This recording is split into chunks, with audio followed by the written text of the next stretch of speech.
On them back roads where the alligators crawl in the swamp land, we ain't worried about no law. You can find me in the woods with my dogs under pine trees in the land of the lost. I've been drinking on this whiskey, got my head up in the clouds, and if this world keep fucking with me, I ain't never coming down. So fuck this mask and all this trash that y'all keep trying to spread around. Tip your glass or kiss my ass, but I ain't dealing with you clowns. Bless them all, land of the lost. God bless them all, land of the lost. I was raised in the country, and I paid all my dues. I was made in the country, and I won't change just for you. The place I call my home is deep out in the woods. If you don't belong, you better keep about these woods. Like my trucks are loud and my car's real fast, and I love the sound of a shotgun blast. Come around acting all big and bad, then Mr. Postman, that's gonna be your ass. Now I pray to the Lord if trouble stays the hell away from us. But just in case one day it comes, I'm not afraid, I got 'em loaded up. It's in my blood, it's in my roots, I keep it real down to my boots. And they hate to see me winning, cause they say I'm born to lose. Might be true, but I ain't losing, I ain't making no excuses. In the land of the lost, you gotta keep it moving. On them back roads where the alligators crawl in the swamp land, we ain't worried about no law. You can find me in the woods with my dogs under pine trees in the land of the lost. I've been drinking on this whiskey, got my head up in the clouds, and if this world keep fucking with me, I ain't never coming down. So fuck this mask and all this trash that y'all keep trying to spread around. Tip your glass or kiss my ass, but I ain't dealing with you clowns. Bless them all, land of the lost. God bless them all, Come on. land of the lost. New breed. It was backwoods and fishing holes, wild hogs and tadpoles. It was bobcats and backhoes. We were haul ass on these back roads. A bunch of assholes and country hicks, outlaws and lunatics. They would chew tobacco, smoke cigarettes, and the breath smelled like old Milwaukee's best. Back then, no one even ever heard of meth, but nowadays everybody wanna flirt with death. You better hurry up the guy for the ones that's left. But between me and you, it's a hell of a mess. I mean, drive through the country, take a look around, y'all. You can smell the meth cooking like a fucking hound dog. And I put too many of my friends in the ground, or they locked in the pen and they ain't never coming out. Then the pills came and shit for real changed. Childhood just don't feel the same. Daddy strung out and we got bills to pay, so we caught a case and got locked away. Back in the day, it was different times. I guess I came up in the nick of time.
Good evening and welcome to Ultimate Dirt TV tonight.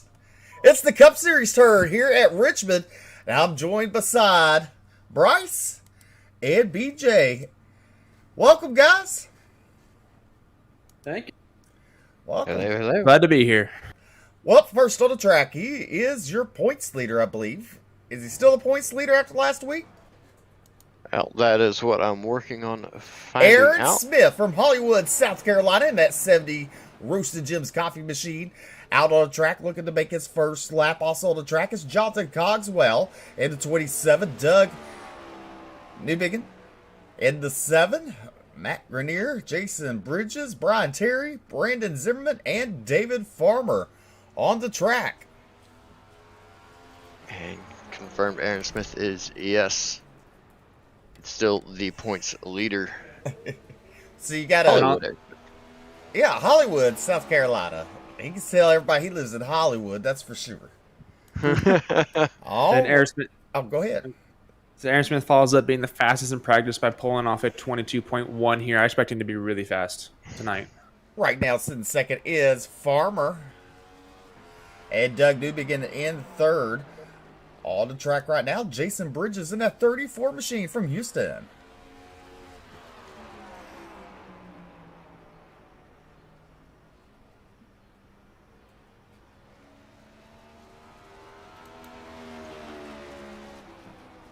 While qualifying does continue here, there's 2 no qualities tonight. The 17 of Michael Sturgill and the 24 of Steve Tucker will not be qualifying tonight due to league rules. So, What kind of rules are those?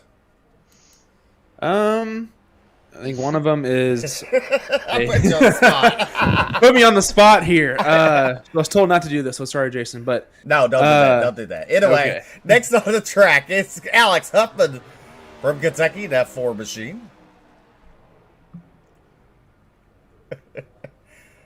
put me on the spot there. How dare you? And he was going to be an honest reporter. I was, man. And look at Cedric Hunter going 4th quick in that 71 machine. Anyway, Alex Hunter coming out of, Hoffman coming out of turn number 4, put down his first time lap. We'll see where he goes. He goes 4th quickest.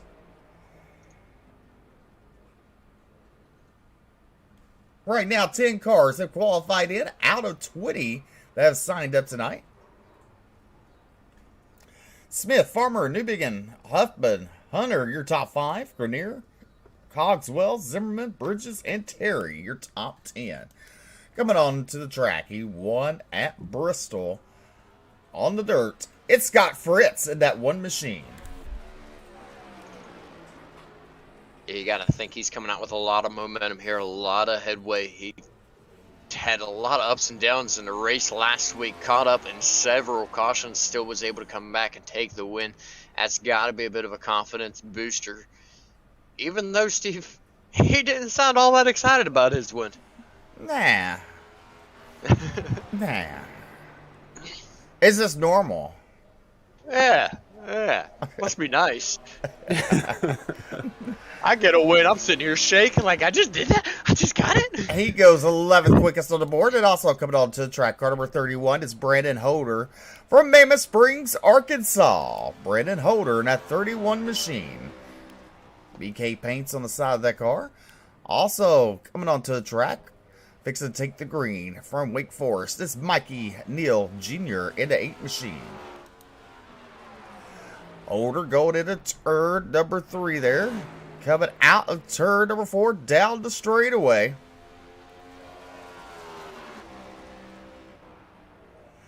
Holder goes 4th quick.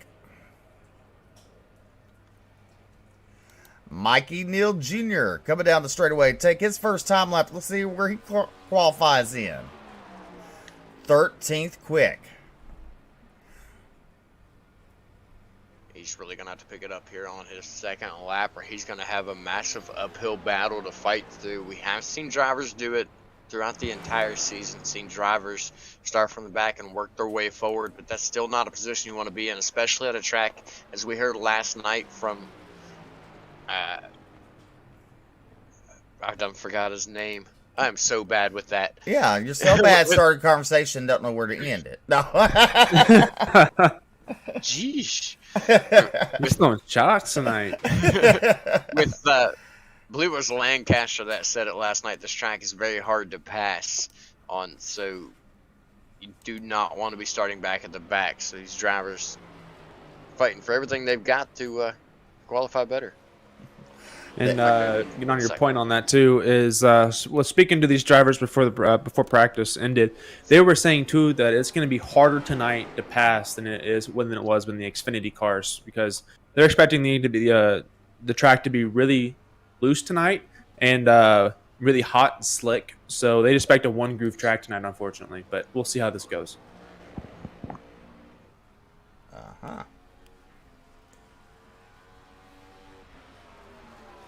Gabriel Ellison goes 13th quick in that 77 machine.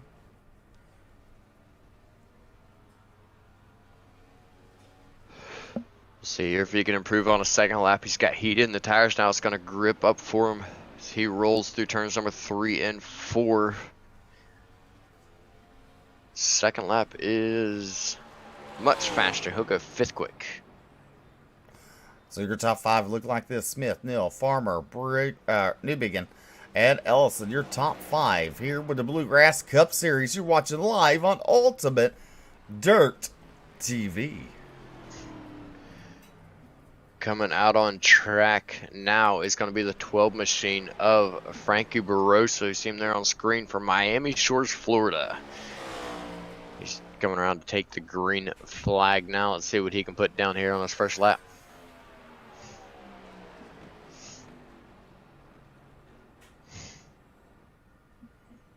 Coming out turn number 2, down that back straightaway into turn number 3. He's running that middle groove right there. He will exit off the bottom there, down the front straightaway. He will go 15th quick. He's from Miami Shores, Florida.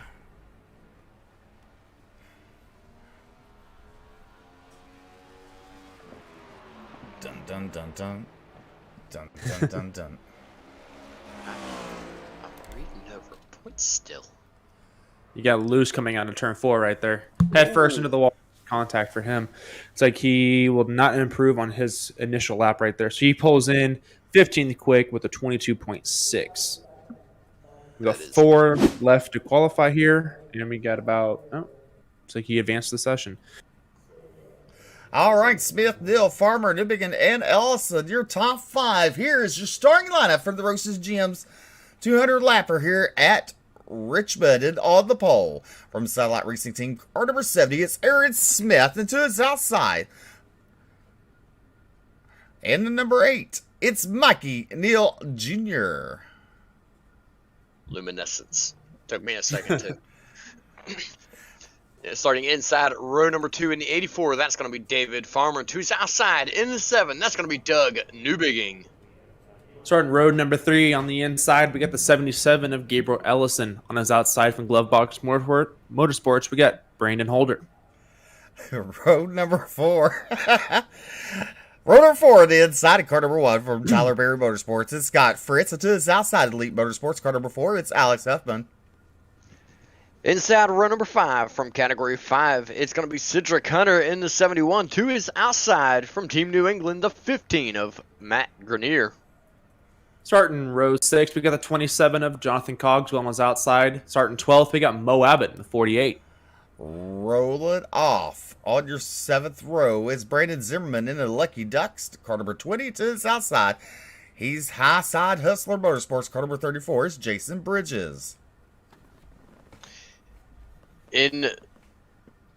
Inside row number 8 from Texas Family Racing, it's going to be the 12 machine of Frankie Barroso. To his outside of the 13, it is Brian Terry. Starting 17th tonight, we got Michael Sturgill Jr. Starting driving the number 17 machine. And starting 18th, we got Ryan Patty in the 30.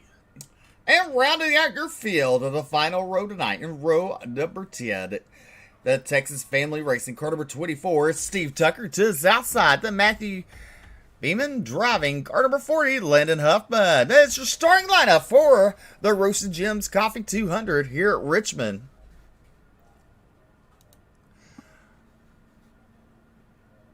And as we wait for these cars to pull off, here we got 200 laps tonight.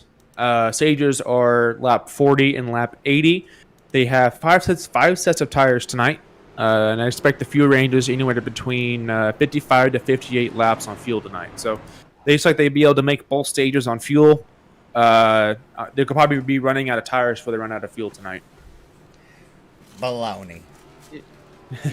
You know, Bryce, you got to give us this information on nights that you're not racing, so we have all that stuff. Because we're sitting here and we're like, yeah, looks like the fuel range is going to be right about this many laps because they just went that many before they pitted. Well, you just got to come down to our channels and we would tell you, bud. Baloney. We don't need tires. We don't need tires here. Well, we got another Yes, lap. you do. Yes, you do. While we've got another lap going around here to pace, I'm going to go ahead and mention, looks as though the Bluegrass's own race control, Jason Collins, if you ever want to watch what it looks like from the race control seat, Jason Collins is alive on Twitch as well. The lights are out on the pace car. That's $50 more added to the bill. Thank you. Hey, Advertisement charges. I like to be nice. You like spending his money. No, I'm just joking. Aaron Smith bringing us down to the green. Barney is waving it hard as they go down the front straightaway into turn number 1. Smith looking Neil Jeter to the outside. He gets a little, well, BJ, he got a little loose there a tad bit. But coming down the back straightaway, Aaron Smith is your race leader. Mikey Neal and Doug Newbegin, your top 3 here at Richmond as they come out turn number 4 to complete lap number 1. Give it to Aaron Smith. Still leading the way, several car lengths ahead of Mikey Neal Jr. already setting the pace of the field. We got a battle going on for third there. Ooh, looks like Ellison back there in the 77 got a little loose off turn number 2. No harm, no foul. He's able to hold on to it. He's trying to run that high line. I think he watched the trucks and the Xfinity, and the outside line became the preferred line there in that race. And I've lost feed. Well, coming down the back straightaway, Aaron Smith continues to lead. He's pulled out roundabout a 5-car length advantage over Mikey Neal. There's Doug Newbegin in that 3rd spot. Gabriel Ellison there. We're on his roof cam as he goes into turn number 1. Ellison running a little bit different line than your top 3.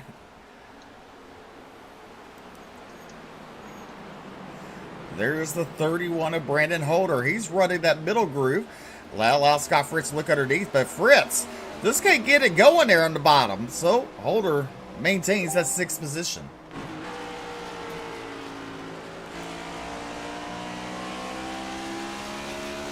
As you see the field here starting to get all spread out. And it's kind of hard to watch with your stream right here because it's starting to skip on us here, Steve. Yeah, we're struggling.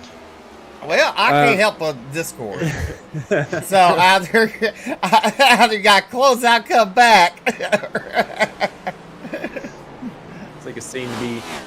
And we got Rex Scott Fritz around. Oh, so I was talking about. These cars are going to get extremely loose right here. Alex Huffman taking credit for that already.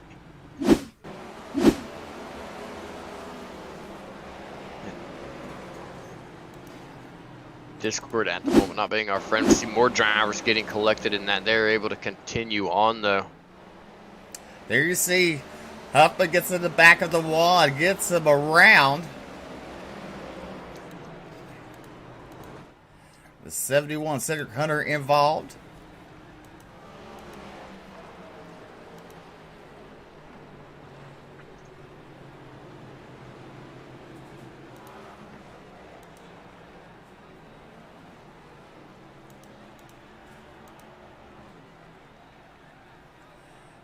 As your first caution of the night coming out.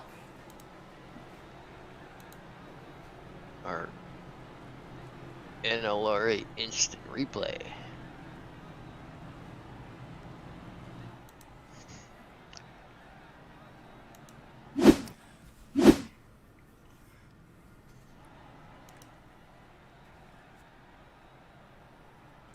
All right. So Barney going to give that arm a wave again pretty soon. These restarts are going to get hairier and hairier and hairier as the line or the race goes on here. They're going to get a lot slicker. They're going to get a lot more difficult for these drivers. So that's why these drivers are up here in the Cup Series. They are here for that.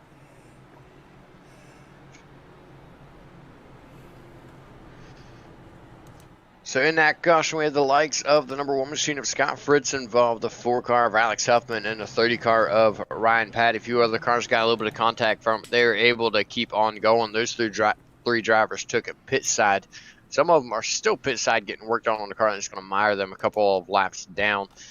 Sitting up front, though, our top 5 right now is still Aaron Smith, Mikey Neal Jr., Doug Newbigging, Gabriel Ellison, and David Farmer.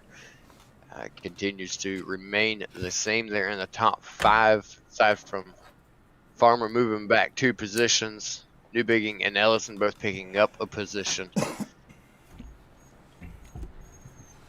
Steve, not a good start for Scott Fritz coming off the win last week. Definitely not, but you know what? He's still in the pits. But lights are going out.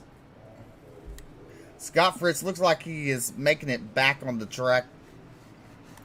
In that 1 machine, there he is on the back straightaway. On this restart, going to be Aaron Smith on the inside, Mikey Neal to the outside. Then you got Doug Newbiggin and Gabriel Ellison on row number 2. Row number 3 will be David Farmer and Brandon Holder, Jonathan Cogswell and Matt Grenier. And row number 4. Row number 5 be Bo Abbott and Jason Bridges. Well, here we fix to come back to the green. A pace car makes that hard left-hand turn. Barney, the iRacing flagman, is yanking that flag up and down, waving that green flag. We're back to racing. What a great jump for Aaron Smith there. He's going to pull away by about 4 car lengths already down into turn number 1. Newbigging going to pull up into second. Good restart for him. That's 2 spots to good for him to be able to do that. He's already trying to run down Aaron Smith. Sitting back there in third, though, is going to be Mikey Neal Jr. He was fast the first couple of laps prior to that caution.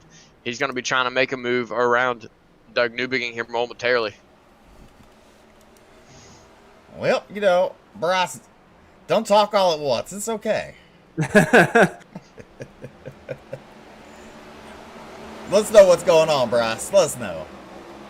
Yeah, I'm just watching these drivers battle it out right now. And just right now I'm watching a lot of these drivers. Their rear ends are all jumpy, and getting all happy. So just pay attention to them. Make sure everyone's getting it through here right now. Mikey Neal is up to looks like almost a second gap on the 7 of the Neal Jr. and Gabriel Ellison heading into turn number 1.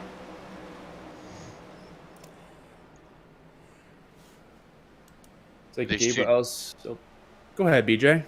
I was going to say, these 2 drivers battling it out for that 3rd position between Mikey Neal Jr. and Gabriel Ellison. These top drivers are not really able to pull away from the field. For the most part, the field has single filed out, but Ellison and Neal Jr. still running side by side, still fighting for that 3rd position.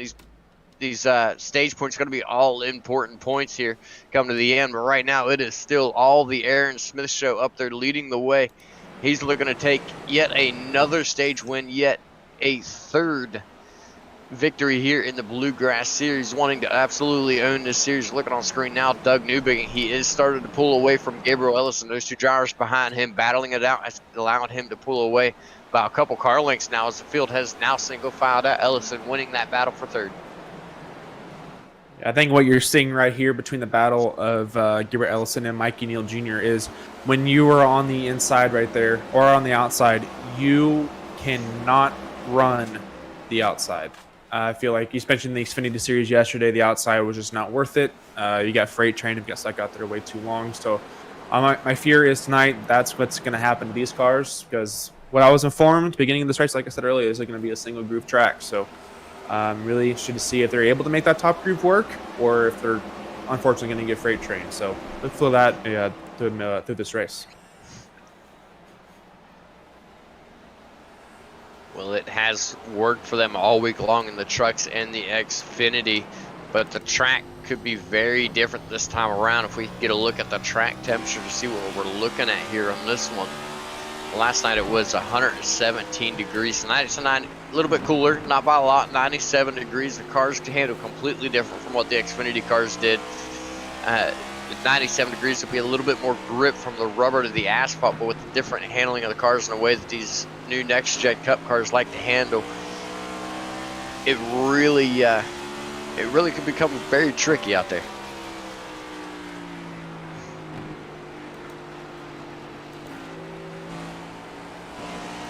Oh, it could be. As we go through the field right now, your top 10 are Aaron Smith, Doug Newbig, and Gabriel Ellison, Brandon Holder, Mikey Neal Jr., David Farmer, Matt Grenier, Mo Abbott. Michael Sturgill Jr. has moved up 8 positions from the start of this race. And we got in 10th place, we got 27 of Jonathan Cogswell.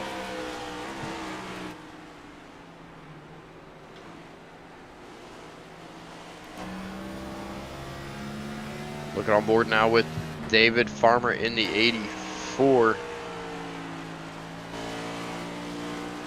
Not real sure where Steve went, but Steve back there behind him. There's a little bit of a battle going on for that 8th and 9th position back there behind him. That's between Mo Abbott in the 48 and Michael Sturgill Jr. in the 17. Mo Abbott on the outside,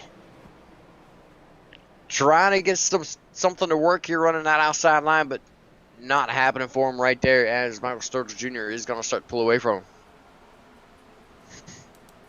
Yeah, Jonathan Cogswell right there had a huge moment coming out of turn number 2. His back end got all squirrely and happy, so he was able to catch that machine, get it back pointed straight. But man, that was a hell of a save.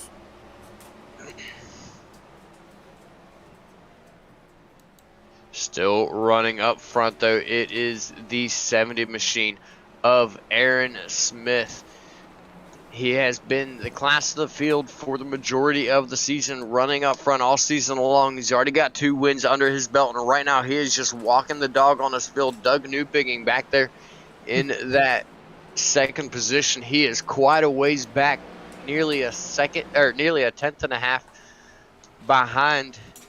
No, sorry, I was correct the first time. Nearly a 2.5 seconds behind Aaron Smith. Gabriel Ellison sticking right there with him. You see he's about 5 car lengths back in the 77 machine. Then you've got Brandon Holder in the 31, the Mike Neal Jr. rounding out the top 5. These drivers all staying nice and calm. We saw it last night in the Xfinity. They stayed calm. They stayed single file throughout the majority of the field. There's one of your drivers mired 11 spots back from the start of the race, Scott Fritz.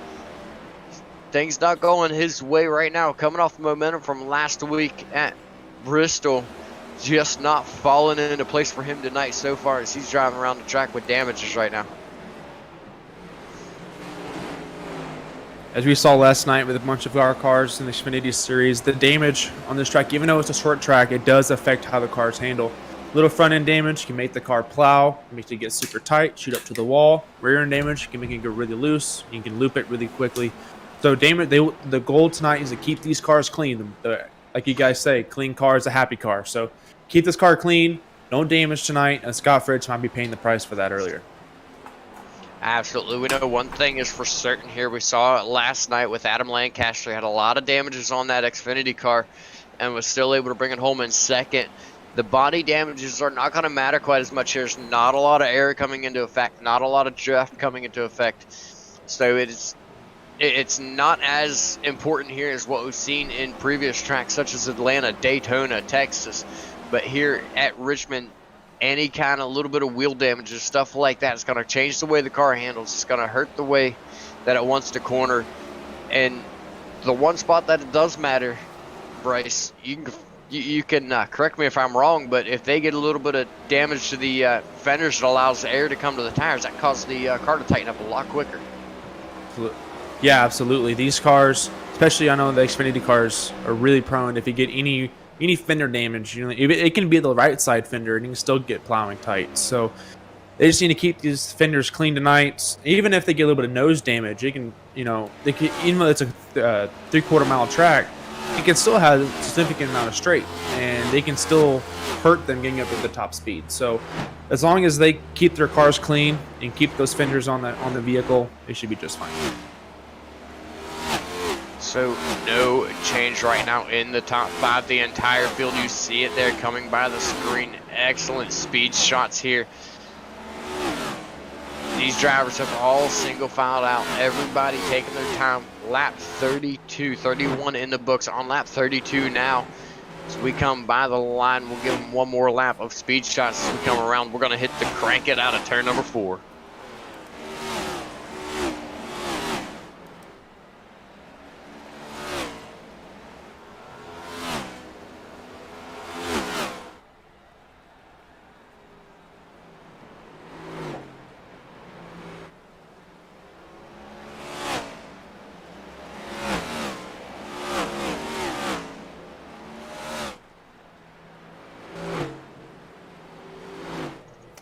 As you look at Aaron Smith crossing the line, 33 laps in the books on lap number 34.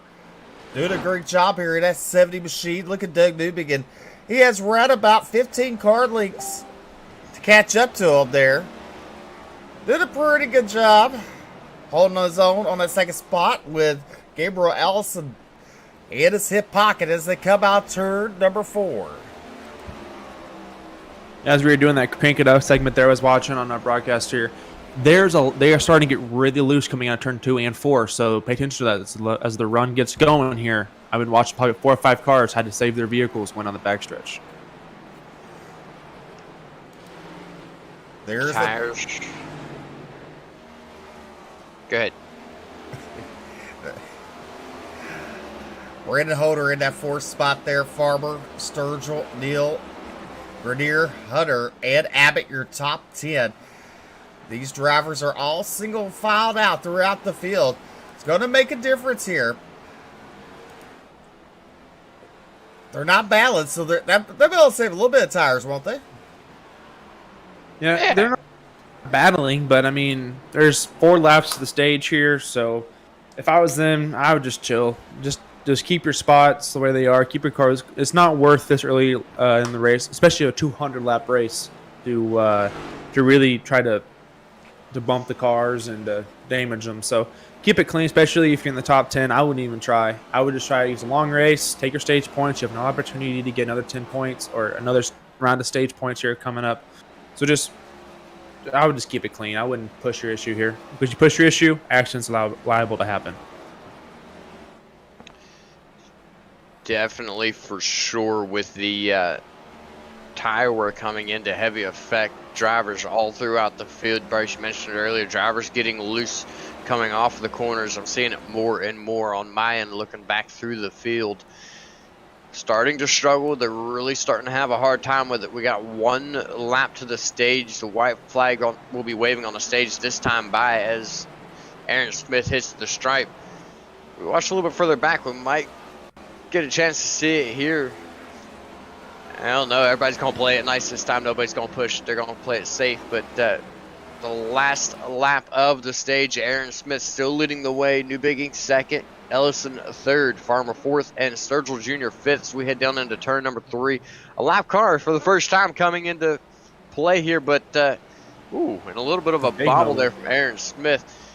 Everybody managing to stay on the lead lap. Ryan Terry in the 13 right there. He did one more lap, he'd have been in trouble, but stage break definitely saving him there. So Aaron Smith coming home with the win here at stage number 1 at Richmond. I got a feeling the next stage is going to be a little bit more exciting. Look at Barney yanking that yellow flag there, BJ.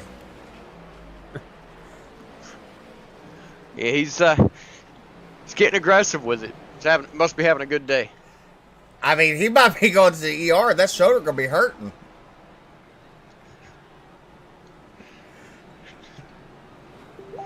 Nah, arthritis isn't a factor today. He's feeling good. He's definitely getting his pay worth for sure. All right, the drivers are coming down pit road. Aaron Smith leading the field down pit road.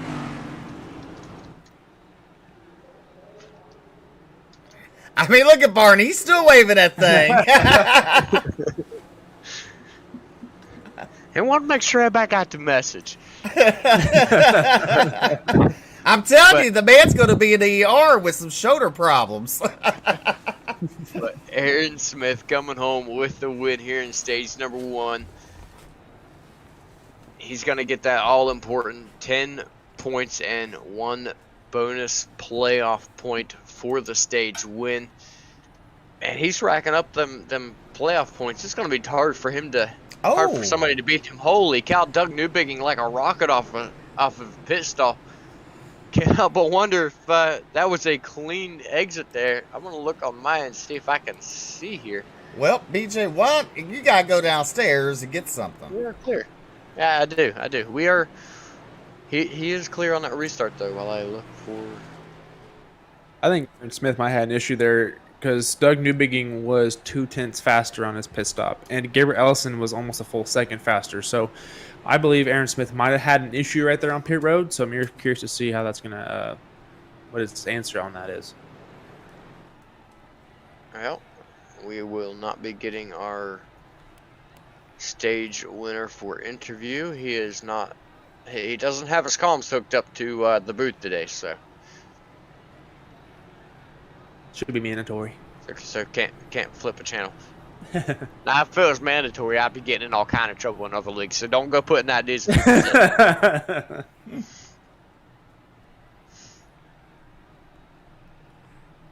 Oh, there you see Barney resting. He's just holding it straight up now. He's finished. His arm got tired. All right, lights are out. Yeah, he had to rest that arm one lap because he's fixing to wave that green flag out turn number 4. Newbiggin bringing the field to the green out of 4. Side by side, the entire field down the back straightaway. 20 cars, 10 rows. Let's get them back to roaring off turn number 4 for stage number 2. Doug Newbiggin gonna lead the way once they reach the restart zone.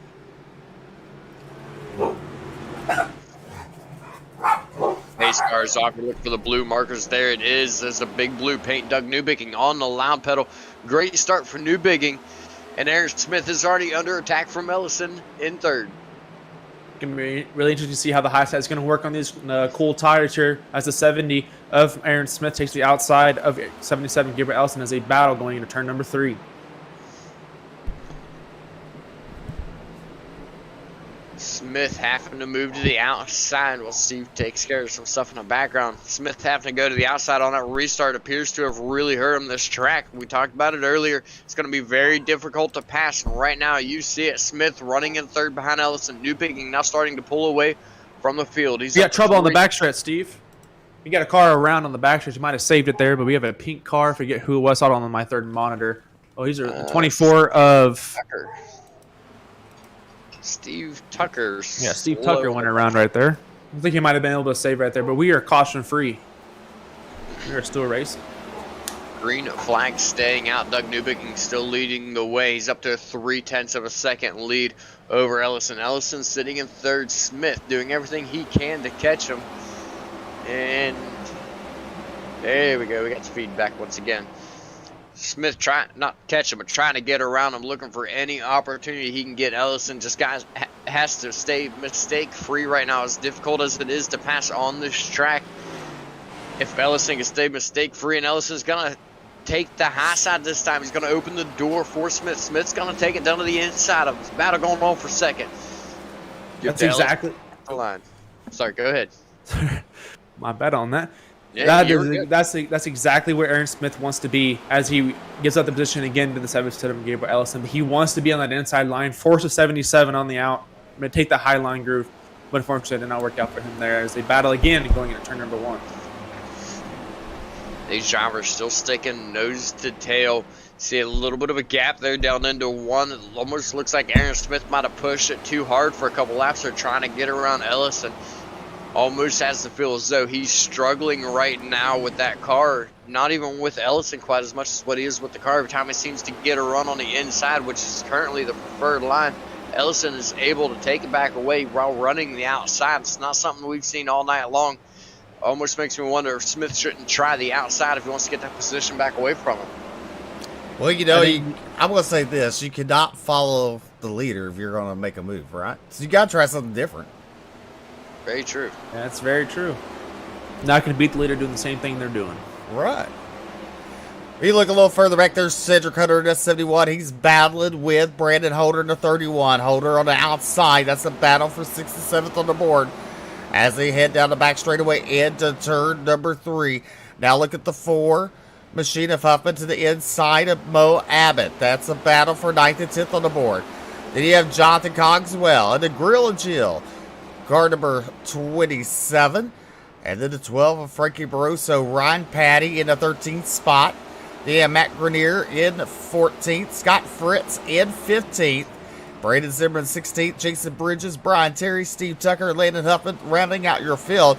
But up front, it's Doug Newbegin. Your race leader is Ellison in that second spot there.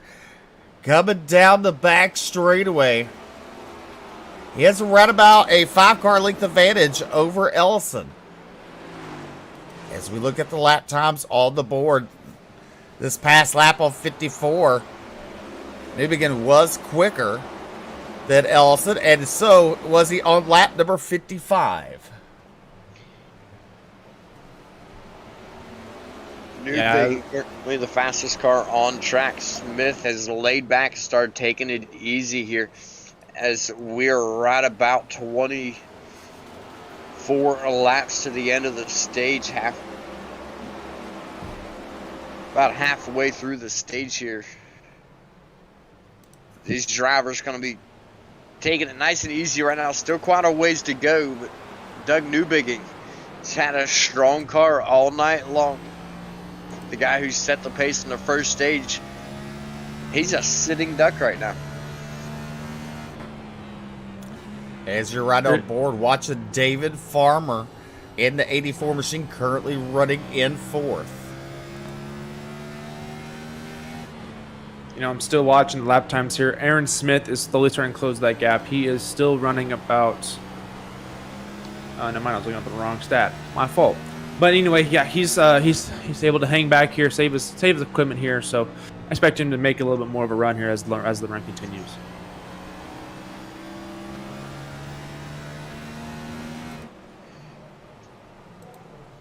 David Farmer in the 84 you were watching there in the onboard. He is now starting to put pressure on Aaron Smith. I really think Aaron Smith burned him up looking for opportunities to try to get around Ellison as he continues to fall back in pace. Farmer showing a lot of speed right now, showing a really strong car as he's right up to the back bumper of Smith, just waiting for the mistake from Smith. But Smith has been so smooth all season long. Not many mistakes out of him. Mikey Neal Jr., he started up there in 3rd. He's running right behind David Farmer, looking for the same scenario, looking for a mistake. Maybe a little bit of bump and run is something we could be looking forward to seeing from these drivers. It's currently looking about the only way to make a pass here. Well, I mean, you look at Newbegin.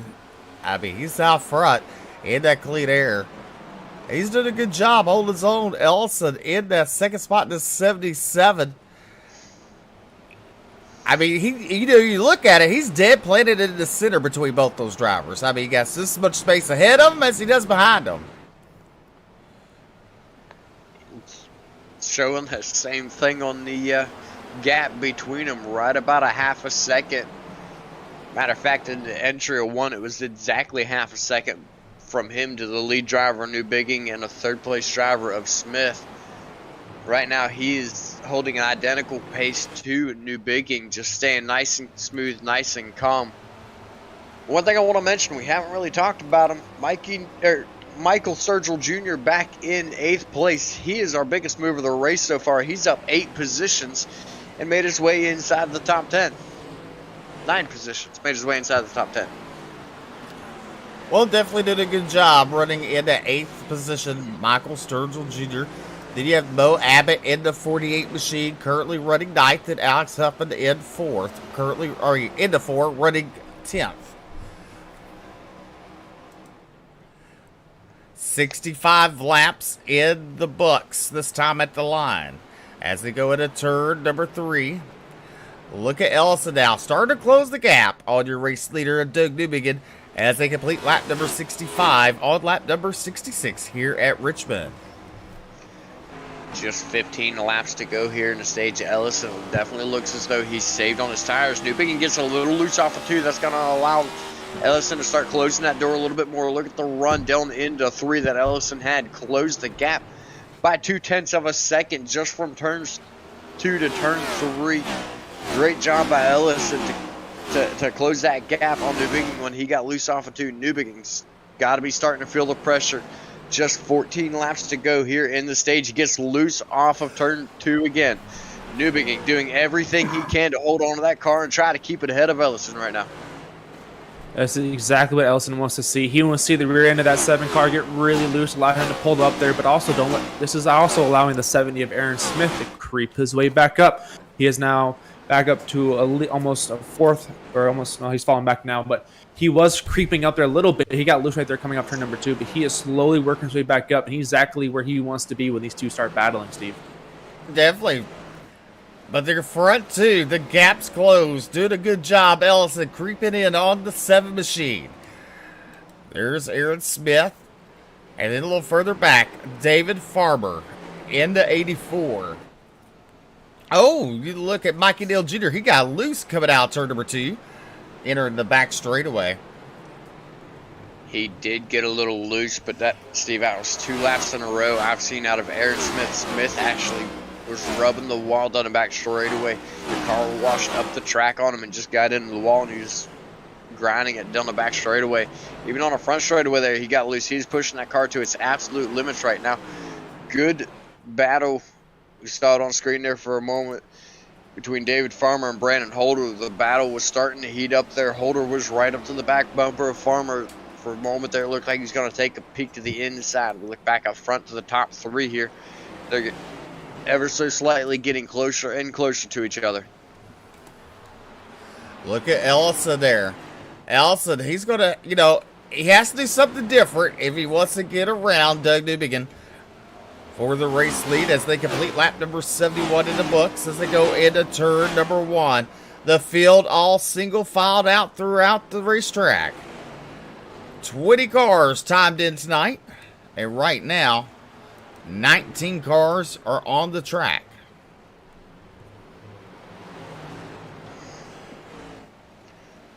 Landon Huffman did not put a time down in qualifying and has not ran in the race, did not grid up. He's the one driver out of the race. Doug Newbegin continues to lead the way, though. He got a little loose off of turn 2 again. He's starting to fight that car drastically as we close in on the stage. Coming across the line will be 73 in the books, and just 6-7 laps to go to the end of the stage. Yeah, it's like the 77, and Gabriel Ellison was about half a groove up on Doug Newbegin, trying to find a little bit of lateral grip right there. You saw Doug Newbegin get loose coming out turn number 2. Yeah, it seems like they're trying to explore right now, trying to find where the grip's at on the track, and it doesn't look like they're finding any. So they're all back down single file on the bottom line as we see right here. Doug Newbegin still out front since the beginning of the stage as he exits turn number 2 down the back straightaway. Look at the 70 of Aaron Smith. He flirted with that outside wall there, giving it some high side romance, as as Jerry Van Sickle would say. High side romance. High side romance. Yeah. I mean, when you're... I like it. You like it. I mean, when you're flirting with the outside wall and you make contact, I mean, hey, it's romance. Yeah. It's, I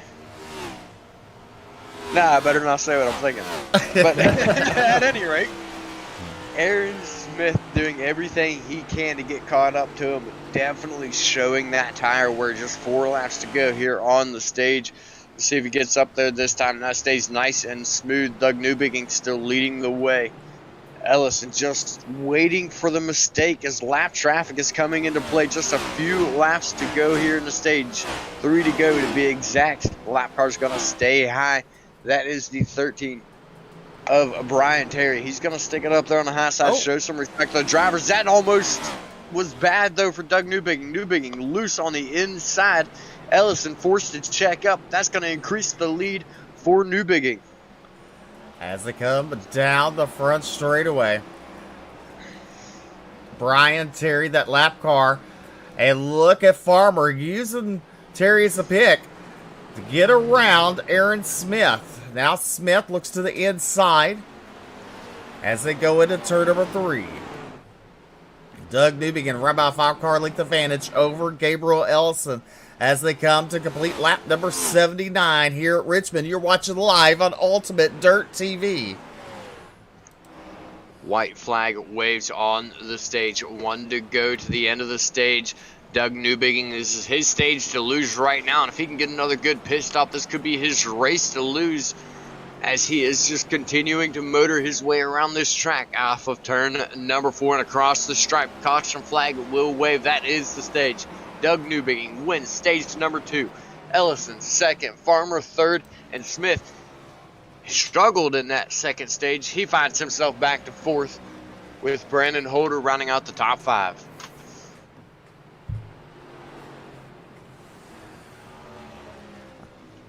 There's Barney shaking that thing, waving it hard.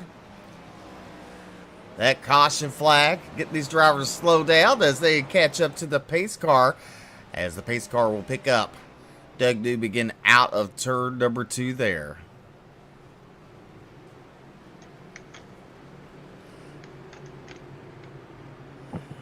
BJ is smiling ear to ear.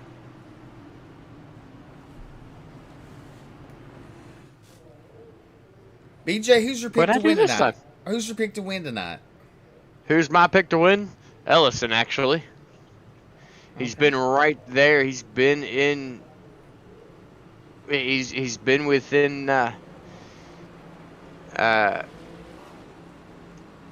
Striking distance? Striking distance. That's the word I'm looking for. He's been within striking distance all race long. He's been within striking distance of the race leader for the majority of the season. Just could not capitalize.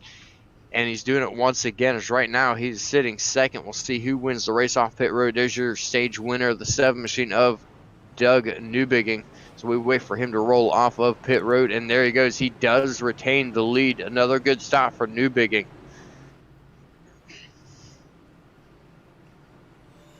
As they come off of pit road, it's going to be Doug Newbigging, Gabriel Ellison, David Farmer, Aaron Smith, and Michael Sturgill Jr., your top 5 off of pit road.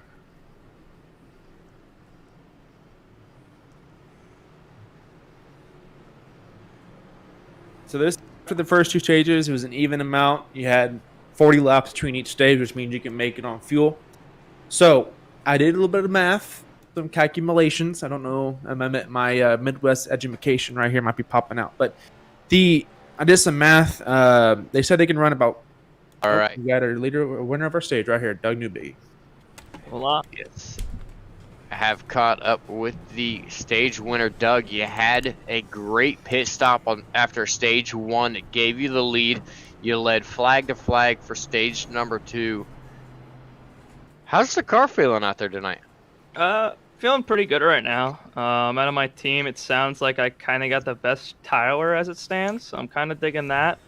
I'm kind of liking the setup of this car. Feels like if you're in the lead, you just get maybe a little dirty air behind you, so it might help cars not be able to pass you. Gets a little loose on runs, but I mean, I'm liking it. The line I'm running, it feels like I'm saving up that right rear. Kind of burning up a little bit, I felt like last run. But I think definitely this run, I'm going to change my game plan up, save it a little bit more, and then hopefully be there for the finish. Same spot. I'm going to be honest with you. You had a little bit of... you were looking a little loose there during that last stage. I'm a bit surprised you had the best tire wear. Yeah, I mean, I don't know. It's just a line I'm running 1 and 2 and 3 and 4. Or maybe the way I'm just getting off the gas or whatever. But, I mean, I didn't check what our tires were this time. But I know last time I had the best of our group. So, I mean, something. But, yeah, I just had a couple moments there that once you stick them lit up and they get heated, then it just all goes downhill. So. Well, thanks. Definitely playing in your favor so far. You're back up front. You have the lead for the restart. You're 1 to green, so I'm not going to keep you any longer. Yep. Good luck to you, and we'll let you get back down here with your team, Lucky Dogs. Or Thank Lucky you very Ducks. much. Yeah, thank you very much. And yeah, hopefully be back up with you guys in victory lane. Alrighty. Well, Bryce, we know right now that BJ had something going on with dogs. Walking the dog, Lucky Dogs. I mean, he must be wanting a puppy. I don't know. But pace car is in. That green flag is waving. It's showtime. Doug Newbig had a good start for him as he goes into turn number 1. The 84 Farmer looks to the inside, and 77 of Ellison doesn't come out turn number 2. Give it to Ellison down the back straightaway. Michael Sturgill Jr. in a 17 machine currently into the inside to Smith. Give the 4th place to Sturgill as Smith falls back to that 5th position. And now look at Ryan. Ryan to the inside of Smith. You got to wonder, is something not right with that number 70 machine right now?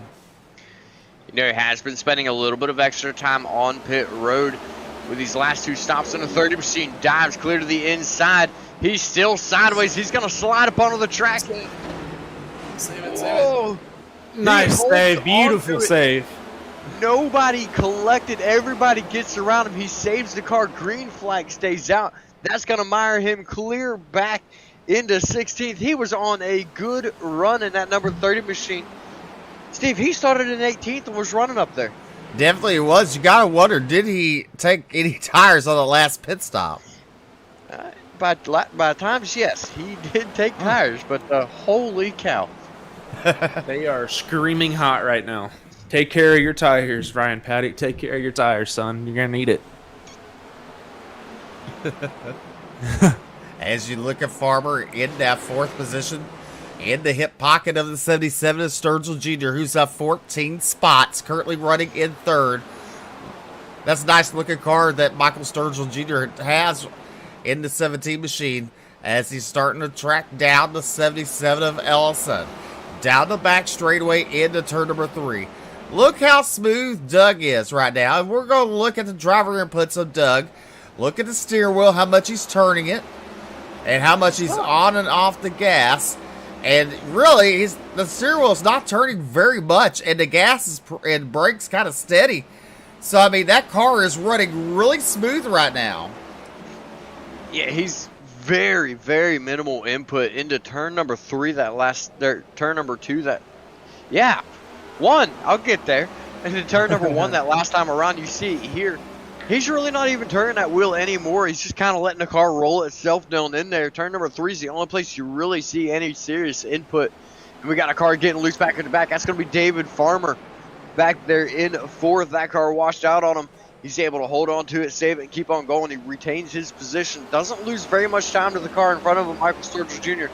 And speaking of which, Sturgill Jr., he's currently our biggest mover. He is up 14 positions. And yes, he did, in fact, take tires on the last pit stop. Well, you look at the driver input of Gabriel Ellison there. It's a lot different from what you've seen from Doug. I mean, he's on and off the gas a lot there. The lines are a little bit higher, peaking a little bit higher. On that 77 machine, let's look at Michael Sturgill Jr.'s a lap with him. Let's see how his inputs are.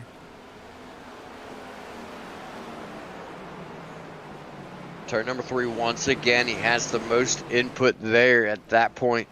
Staying fairly smooth, a little bit more work in the wheel down into turn number 1 than what we saw out of Newbigin, but his is actually smoother than Ellison's right now.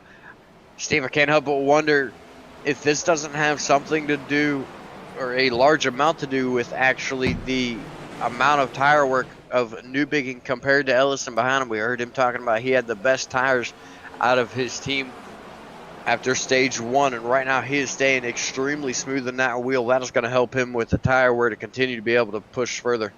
I mean, just look at the input on Doug Newbigin. Pretty remarkable there. He has that car all under control as it comes out turn number 4 to complete lap number 97. We're on lap number 98 of 200 here at Richmond. It's like that thing's a slot car right now, man. It's practically driving itself the way that it looks. That thing is dialed in, and he has got it figured out. So he just continues to lead this race by about 0.3 of a second over Gabriel Ellison. Ellison is managing to stick with him and stay right there. They've been 0.3 of a second apart for the last about 10 laps between those two drivers. Sturgill Jr. is trying to look to run down Ellison right now. Just not quite able to make it happen. Our points leader and the driver that started on pole, he's still currently sitting back there in 5th. He won stage 1, led that entire stage by quite a bit, but losing the battle off of pit road has really hurt that number 70 machine. As we take a look at his wheel input down there on the bottom right of your screen, he's not looking quite as smooth at the wheel right now as Newbigging is either, but he's also in that dirty air that's playing a big part on how these drivers are having to drive their cars. Definitely, as he goes to turn 1, look at him in the middle groove there. Coming out the turn number 2, down the back straightaway. Brandon Holder all in his hip pocket there.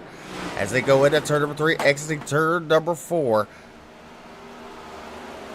The 31, look at the front end sliding around coming out of turn number 4 that time.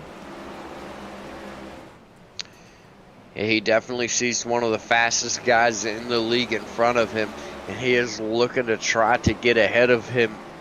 It always helps out to beat the points leader. You take a look on the right side of the screen. This is your pit stops, your pit strategies. Sturgill Jr. had 41 laps before he pitted, and then he ran that entire stage for 40 laps. Everybody else at 42. And right now they're currently on a 20-lap stint on the tires that they're on right now. So we're looking right around 40 laps. Of course, those were the stage breaks. And from the second stage to the end of the race, we took the green flag. I believe it was lap 85 that we took the green flag. So that's going to put us right about 115 laps. So really interested to see if these drivers are going to try to split it down the middle at about 67 to 70 laps, or whether or not they're going to try to keep it rolling right about where they're at and take 2 stops. Well, we're on board with Ellison as he's coming down the back straightaway into turn number 3. He enters a little different than Doug Newbiggin. Out of turn number 4, down the front straightaway.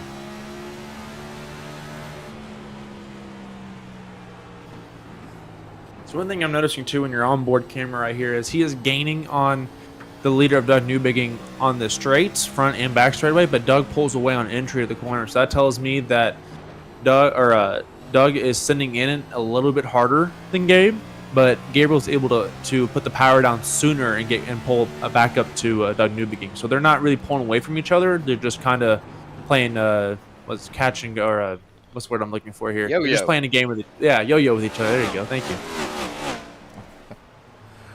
Well, we got BJ looking for dogs, and you got Bryce playing with a yo-yo. As we're on lap number 108 of 200 here at Richmond. As you look, you see the whole field single filed out.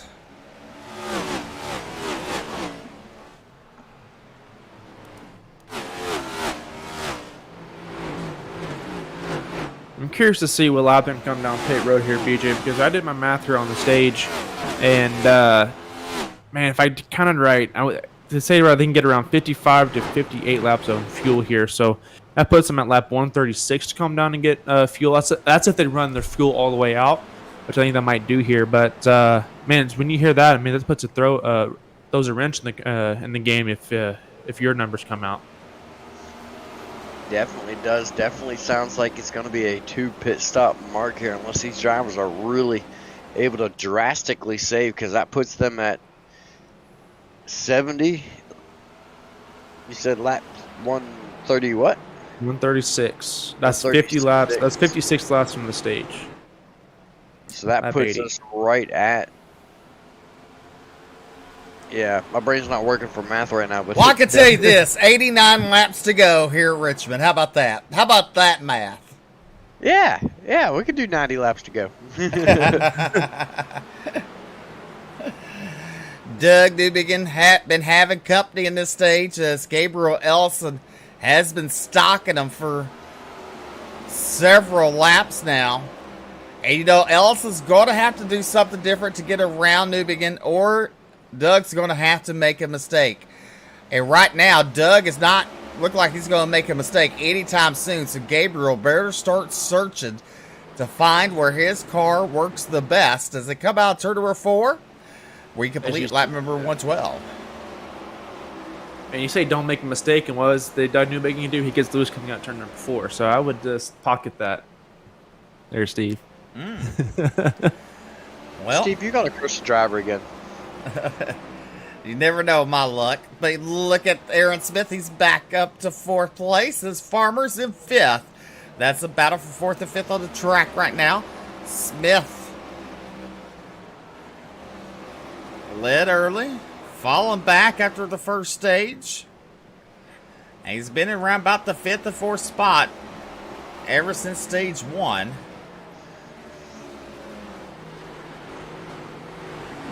He's definitely struggling right now. He was fast during the first stage and just drug the field, ran away from him. And now he's fighting that car. He's doing everything he can to get up there. This is definitely a good showing of what the dirty air does to these cars here at Richmond, as well as how difficult it is to pass. Because every time, if you remember on that last stage, every time he got a run on Ellison was able to close the door on him, get back in front of him, and keep the position away from him. It's just not an easy track to make passes on. Not a lot of banking to hold a lot of speed around the outside. Not quite flat enough to do a fully successful bump and run. And if you do, the way these cars like to wash out and spin out, a little bump and run, and you can find yourself restarting at the tail of the field. Well, Doug Newbegin pulled away from Ellison as they come out of turn number 2 down the back straightaway. Into turn number 3, Doug right against that yellow line. Out of turn number 4, down the front straightaway. And then look at Michael Sturgill Jr. currently running that 3rd spot in the hip pocket of Gabriel Ellison. As they come out of turn number 2, down the back straightaway. Ellison a little wobbly there. Wobbly, wobbly, wobbly. He's definitely starting to feel the pressure from Sturgill Jr. behind. Sturgill looking to his inside here down into turn number 1. He's got the run. He's got the preferred line right now. Ellison to his outside. He's going to be fighting it, but that outside line, it seems like every time we see somebody up there, they're getting loose. They're losing that ground. They're falling back. And this could be exactly what Smith, running back there in 4th, wants to see. He wants to see this battle, wants to see somebody on the outside, wants to see somebody fighting for that position, because that's going to open the door for him. Sturgill Jr. is able to take 2nd away from Ellison. Ellison gets back to the bottom of the track. He's back to the preferred line. Lap traffic coming into play. Here comes Smith. He's back up to the back bumper of Ellison now. He's going to be looking to try to make a move here in the next couple of laps. 79 laps to go, Bryce. 79. What do you do? Man, 79 laps to go. We still have one more pit stop here, so I mean, I would at least try to save your car still. I mean, still a lot of race to run. You got 70 laps as a whole Truck Series race, so just keep your car clean here. You still have another pit stop. You still have a couple more sets of tires still in the bank. So just hold where you're at. I mean, if you have a run, take it. Just be where you're at. Be smart about it, but don't force your issue right now. It's still way too early to force an issue. But if you get a run, take it. Michael Sturgill Jr. in that 2nd spot. Ellison back to 3rd. As they come out turn number 4, we complete lap number 122 of 200. It's Newbegin, Sturgill, Ellison, Smith, Neal, your top 5. Then you got Farmer, Holder, Hunter, Abbott, and Huffman, your top 10. Barroso, Fritz, Patty, Grenier, Egg, Cogswell, your top 15. You got Zimmerman, Bridges, Tucker, and Terry rounding out your field. Rich right now trying to rebound from the mishap that happened earlier. He started in the 7th position. He currently sits in 12th. Got caught up in a caution earlier, fell way back, and he's worked his way back up into 12th position. So we take a look up at Newbigging and look at the lap times between Sturgill Jr. and Newbigging. Sturgill Jr. has been faster the last 4 laps by. The only lap that Newbigging was actually able to run faster than Sturgill was lap number 120. Sturgill's very quickly reeling him in, as that's nearly a full 10th quicker lap after lap. He's down to 0.3 of a second gap between Newbigging and Sturgill. Wonder, the 77 used his tires a little early. There is Mikey Neal Jr. Look at Aaron Smith under attack by the 8 machine of Neal there. Neal takes over 4th. Smith falls back to 5th. Smith still struggling here later in this race.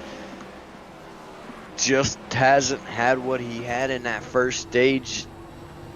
Now that he's back here in the dirty air, you see on board with him now. He's staying smooth down the straightaways into the turn. He's got a lot of little corrections going through the wheel.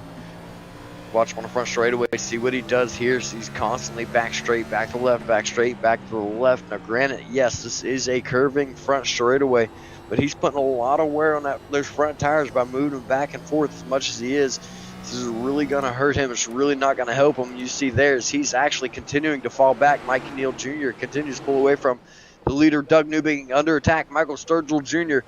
has a position at the line. Sturgill Jr. looking to take the lead and get it secured away from Newbigging. We do have a new race leader, Newbigging, on the outside line. Everybody's been struggling up there right now. Sturgill Jr. on the inside, still side by side, door to door, down into turn number 3. Coming out of turn number 4. Let's see the Sturgill lead it at the line, or Newbigging with a run. Give it to Sturgill. But into turn number 1, Newbigging barely has it on the outside, exiting turn number 2 down the back straightaway. Now Sturgill inches away slowly into turn number 3. Newbigging continues to battle on outside. He's doing pretty good hanging in there on the outside, but now Sturgill has him cleared.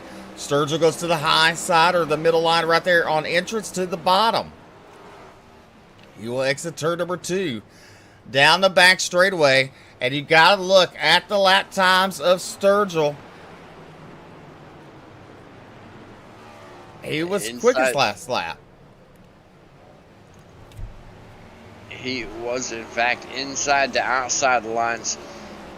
Definitely really close in times. You see there while they were battling, Newbigging was still able to pull a couple laps off. Just thousandths of a second faster than Sturgill, but that outside line so much more difficult to drive, so much harder to hold onto the car. Nobody's really been running it, and right there was the reason why. Even though Newbigging was able to stick with him for so long, the mistake did eventually come. Sturgill Jr. now pulling away by quite a bit already. He's already up over half a second over Newbigging, and just continuing to pull away here on lap 133. Well, with this field single filed out all throughout the racetrack, you know, pit stops are coming. Bryce, when did you say your calculations say it should happen? Lap 136. I expect drivers start calling out their pit stops in the next couple laps. And then after that, I believe they're going to either go, there's one or two ways they can do it after these pit stops. They're about to go down right now. They can either do split the second stint in half and go in 25, or split the second stage in half. So, I mean, if they go another 80 laps on whatever, 56 laps on fuel here, they'll put them at lap 192 to come back down pit road. So I expect drivers to then play their own strategies and go, you know, come down at lap 70 or 170 something, come down 180 something, but try to short pit and try to undercut some of these leaders. Well, you're looking at the pit strategy. They're on lap number 53 since the last pit stop. Your leaders are as they come across the back straightaway. Sturgill Jr. pulled away from Doug Newbegin. Elsa closing up on Doug Newbegin right there. That's battle for second. Then you look a little further back. Cedric Hunter. He passes Mikey Neal for that 5th position. Hunter had to... Was he involved in the earlier caution? He did get a little bit of contact from it, but he was not actually involved in the caution, as in being a part of it. You got our first driver down at pit road. That's going to be Steve Tucker. But he just had a little brush from it. It didn't really hurt his car, and he didn't hurt him in position wise. He's able to continue on and keep running without any issues. You see right now, he's worked his way up into that 5th position. He's up 4 spots to the good. Story of the night, though, is going to be Michael Sturgill Jr. as he leads the way in the number 17 machine. He's up 16 spots. Battle going on, brewing for the 7 and the 77 teammates here from Lucky Duck Motorsports. These guys running nose to tail. Newbegin still with the earlier entry than Ellison. So Ellison loses a little bit of ground there, but coming off the corners, Ellison has the speed and regains that time. These two drivers right back to running the same lap times as more pit stops are underway. We got the number 1 of Scott Fritz, 34, Jason Bridges, and the 20 of Brandon Zimmerman down pit road. Well, you look here, race leader coming out, turn number 4. 59 laps to go here at Richmond. Sturgill way out in front. Caution's on the speedway, Steve. Caution's out on the speedway.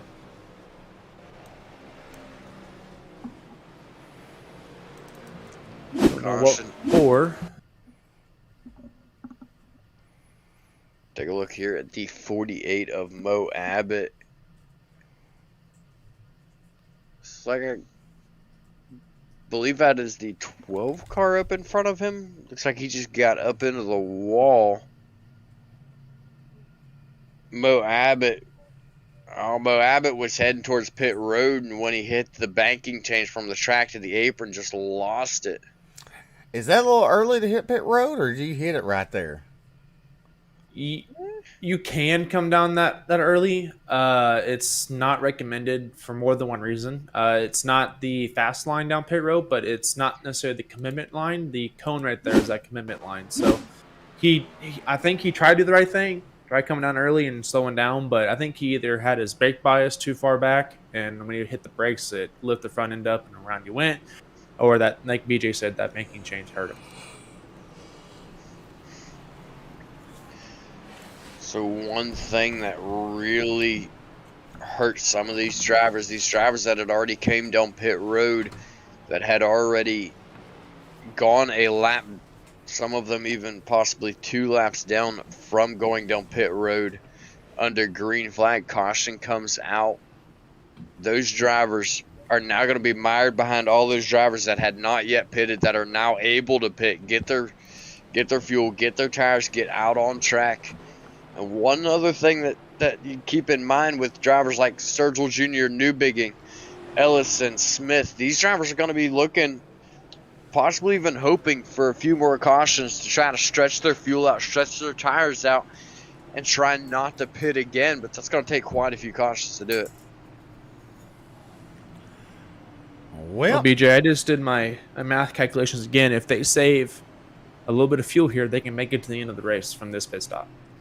Well, they just went 60 laps.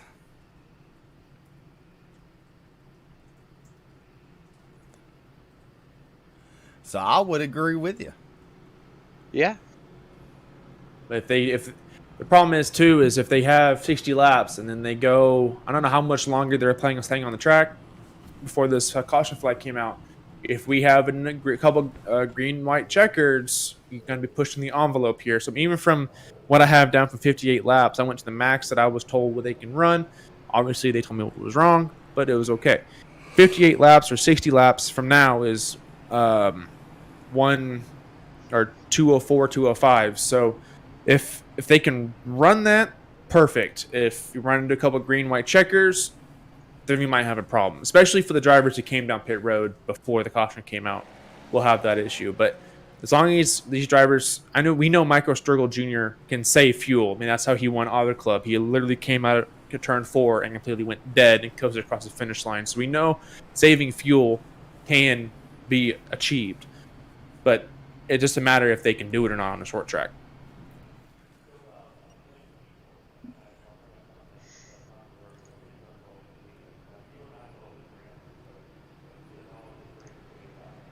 As they cross the stripe this time, they complete lap 145 on lap 146. 55 laps to go to the end of the race from this point. When we go back green, as the lights are out this time, when we go back green, it'll be 54 laps to go to the end of the race. So they should be well within their pit window by that. Sturgill Jr. leading the way, the biggest mover of the race, sitting in the front row in that 17 machine. Pace car is off. 7, the 77, and the 17. The top 3 drivers right now. Sturgill Jr. off to a great start. And I just realized the entire top 5 is 7s. But Sturgill Jr. off to a great start. Once again, he's up to a 2-car length lead. Doug Newbigin on the outside. He's trying to fight back over Gabriel Ellison, take out second position, back away. Ellison has been fast all night long, just waiting on the mistake, waiting on the opportunity to get around his teammate, the 7 of Newbigin. These drivers, seems like 7's the number to have. Well, you look right there, Cedric Hunter looking to the inside of Aaron Smith. It's a battle for 4th and 5th on the track. They're side by side down the back straightaway, along with Gabriel Ellison to the inside of Doug Newbigin. As they come out turn number 4, down the front straightaway, they are still side by side for 2nd, 3rd, and 4th, and 5th. Look at that, 2 wide, 3 rows deep as they come out of turn number 2, down the back straightaway. Doug Newbigin battling hard on the outside, inching away from the 77 of Ellison. Out turn number 4, Ellison will pull back inside of him. Good racing between Ellison. And you got to wonder, is right now the time to save tires, or do you save them a little later on, Bryce? Man, it's almost to the point where you got 50 laps to go to the end of this race. It's almost go time. As you know, passing on this track is really hard to do. It's almost go time. You have to try to push your tires here. You know they can make it to the green flag minus green white checkers. So as long as they make calculated moves and calculated decisions, they should be fine to make the moves here. But as you saw in the beginning of that restart there, them battling 3 or 2 wide, 3 rows deep, that allowed Michael Sturgill to get up to almost a 2nd gap. So now they got a lot of ground to make up, or Sturgill had to make a mistake. A little contact there between Ellison and Newbigin. Newbigin falls back to 4th. Look at Hunter up to 3rd. As they head down the back straightaway, look at Ryan Patty. He's back up to 7th. He's up 11 spots to start the race.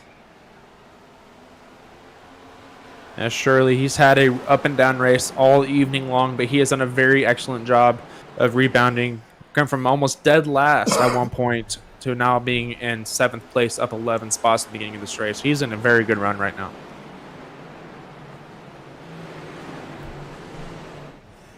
Sturgill out front, Ellison, Hunter, Newbigin, and Smith. They're top 5 right now.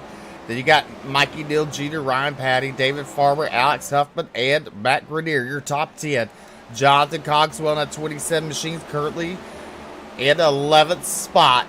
Scott Fritz has made his way back up to 12th in the 1 machine. He won last week at the dirt track at Bristol. As they're coming with 45 laps to go here at Richmond. Just 45 to go. These drivers have all single filed back out all throughout the field. Sturgill pulling out to over half a second lead, 0.6 of a second over Ellison. Cedric Hunter made his way up into third from that mistake from Newbigging a while ago.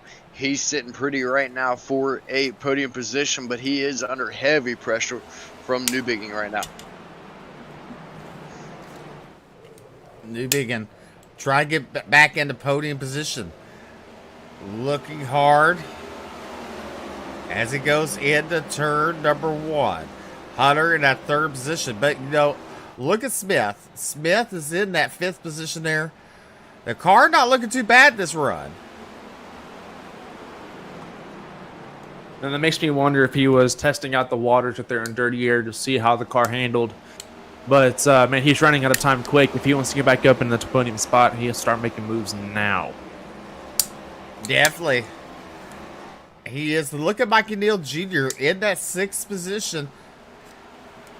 In that 8 machine, directly behind Aaron Smith. David Farmer is falling back to 8th. In the 84 machine. He was battling up for earlier in the race. Yeah, he definitely was having a good run for himself. Got a couple of times that he got loose there. That last pit cycle seemed to have hurt him just a little bit there. Not really sure whether it was on his entry or his exit of the pits. He actually had a slightly faster pit stop than that of the leaders aside from Michael Sturgill Jr.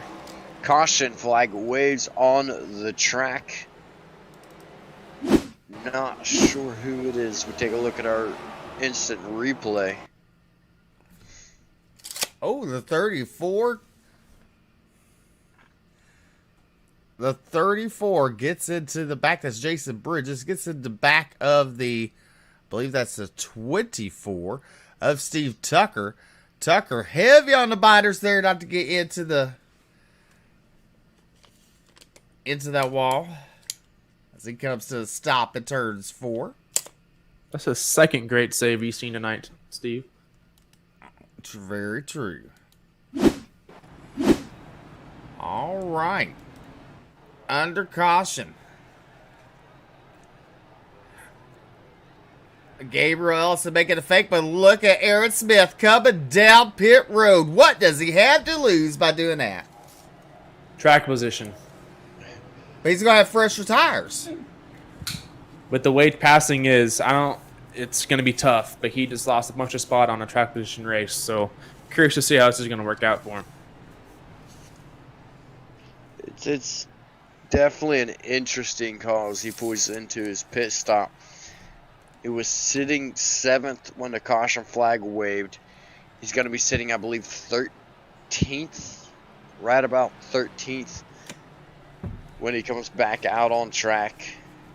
Well, I'm going to give some advice. You know what to do? Drive. What do you do, Steve? Oh, boy. He's going to hold it wide open and go to the top. That's what we do at the dirt track, right? Oh, yeah. Yeah, it's what you do on dirt, but it's not what you do on pavement. I'll be throwing sparks off the right rear fender on that wall non-stop. If I got myself mired back like that. It usually gets my team yelling at me, though, because I've got couple of my team members, one in particular that's always in my ear whenever I've got bigger race going on. He does like to yell at me whenever I get mired back and start driving the crap out of that car trying to get up there. So maybe that's why I don't belong on asphalt.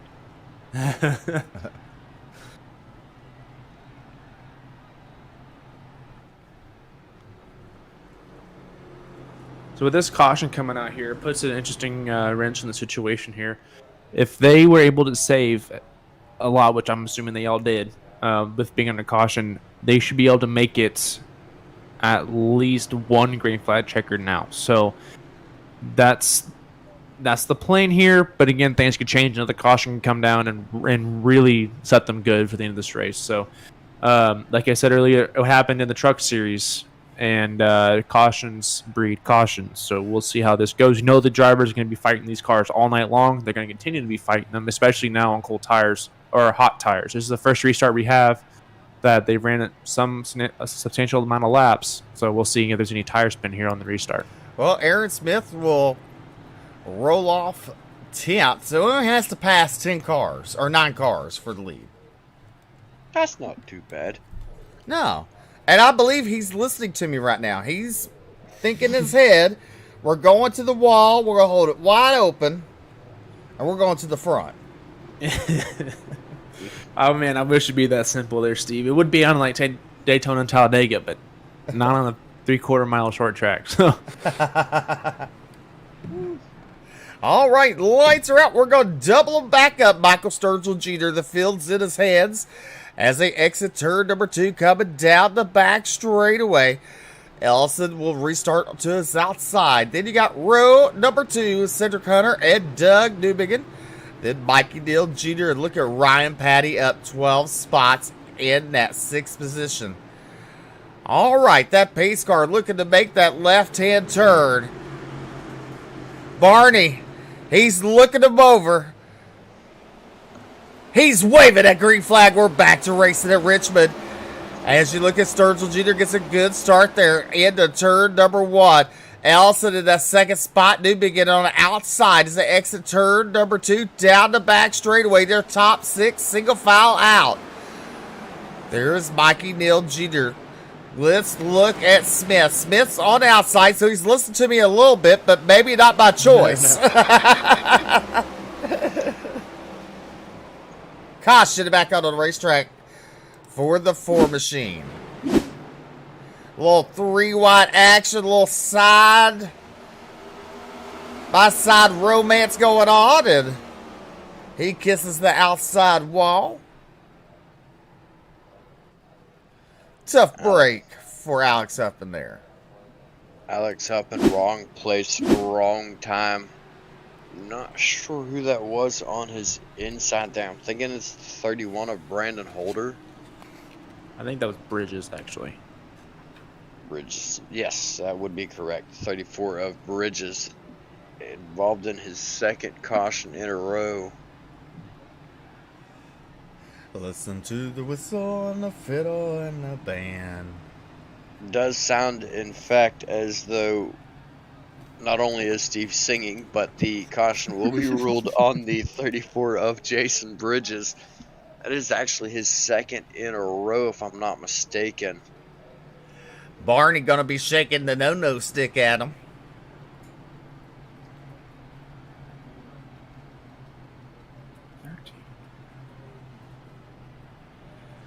As we're still under caution here at Richmond. On lap 169. Lights should be going out with 30 to go. Look at all them Chevys in the field. Where's the Toyotas? Leader Michael Sturgill Jr. dropped from the session due to an incoming packet loss. Oh, no. Leader What is a dropped due ru- connection issues. Oh, no. What a run he was having and a shot to him. That is unfortunate. So give the race lead to Gabriel Ellison. So Michael Sturgill Jr. having some problems at home. Mechanical problems. That's right. Mechanical home problems there.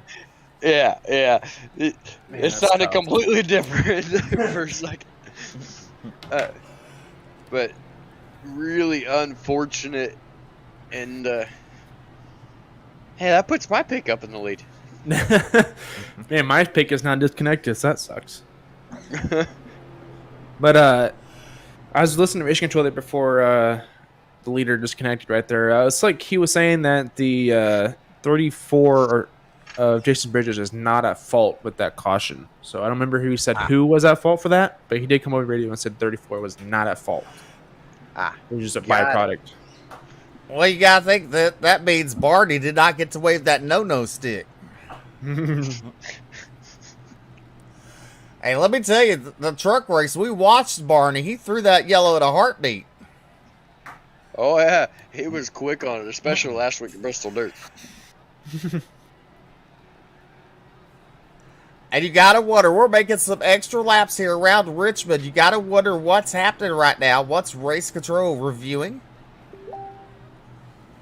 No, he's not on the radio right now, and there's nothing in the chat itself. So I'm curious to see what the delay has been. I haven't seen any. It might have been disconnect. It might have delayed because of Sturgill just connecting. All right. Trying to put everything back together. But lights are going out, so Gabriel Ellison will bring the field back to the green. Barney has his eyes set on the field. He's going to be watching them. Not once, not twice, but quite a few more times. Well, he's more strict than Santa Claus. Mm-hmm. You got to wonder how his list is at the end of the season. Whew. There's not a single Toyota in this field. I am heartbroken. But anyway, the lights are out on the pace car. Ellison leading the charge on the inside line. Pace car is off. They're in the restart zone. Ellison waits for Barney to throw the flag on this one. He's back on the loud pedal. Great start for Ellison. Good start for Ellison. And Barney said, you know what? You don't want to start the race? I will. He waves that sucker as Ellison comes out of turn number 2 down the back straightaway. Pulling away from Cedric Hunter and Doug Newbegin. Doug currently has a second spot on the outside of Cedric. Out of turn number 4, down the front straightaway. We complete lap number 173 of 200. As right now, it's getting pretty racy mid-pack right there. Ryan Patty up to 4th. He made a mistake earlier. Had to go all the way back to the back. Now he's up to that 4th position. Aaron Smith, he made a pit stop. The caution before last. He's currently in that 7th position, not moving up very fast after getting a set of tires and some fuel. He needs a couple more cautions for it to go his way. He's currently in the 7th position.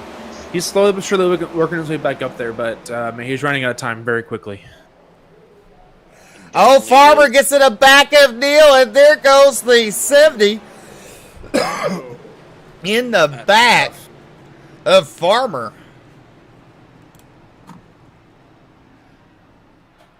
And caution flag waves Aaron Smith. Yeah, but I bet his heart skipped a beat as he just snuck right through the middle of that. Take a look here at our instant replay. Farmer. See him peek into the inside of Neal Jr. there. It's just enough of a touch there. Neal Jr.'s going around. And now he's behind the 8 ball. Well, he has an 8 ball on there. I mean, it was a great. I mean, gave me what I needed. Nice job, Steve. Nice job, Steve. I followed that one. Good job. Then Steve gets dad joke of the week. Yep. Well, David Farmer is your new race leader, and Aaron Smith in second as Gabriel Ellison went down pit road. Now, you got to wonder, Aaron Smith moved up a little bit, but not much. Ellison will restart 10th. That's where Smith restarted in the last restart. We just got David Farmer going on pit road as well, so that promotes the 70 of Aaron Smith the second in first place, Steve. That's right. Into first. Yeah, Smith the second into first. Again. Oh, there, okay. I'm a little old. Took me a minute here to catch on. I mean, I need pictures like Mikey Neal had the 8 ball on his car. You know what I'm saying? Yellow Banana is now in first. There you go. There you go. The Nana car. I like it. Several drivers that went down pit road that were running up front now coming back on fresh tires. Behind these drivers that's pitted back on lap 161 and 162. However, these drivers such as Aaron Smith and Mo Abbott and Brandon Holder pitted on 161 and 162.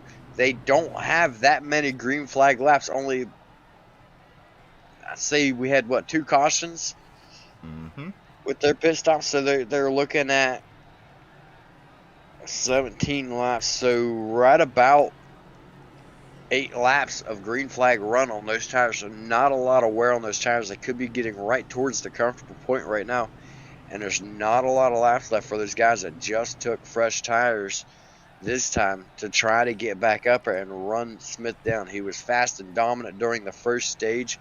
He's up there. He's got clean air. Well, will anybody be able to catch him? Well, look at Huffman, currently running 5th. He has 1, 2, 3, 4, 5, 6, 7 pit stops tonight. Terry has 1, 2, 3, 4, 5, 6. Everybody else on there has made 5 stops, except for Ellison. No, Ellison's made 5 now.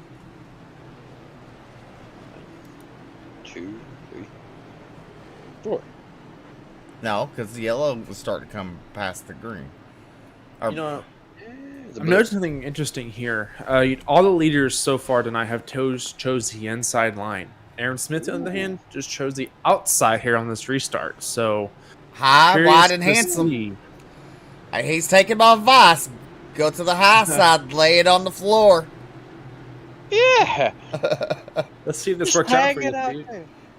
See, it works on asphalt too, because when the car starts to kick out because you got too much throttle, you just stick the right rear fender to the wall and it helps you stay straight and pull it off the corner. And green and flag is out. Smith off to a great jump for the lead once again. A little bit of a connection thing going there for Mo Abbott. He's back, no harm, no foul. Dylan into turn number 1. Mo Abbott closes the gap just a little bit through turns 1 and 2. Smith continues to lead the way. The top 2 single file out, starting to pull away from 3rd and 4th as they battle it out for that 3rd position.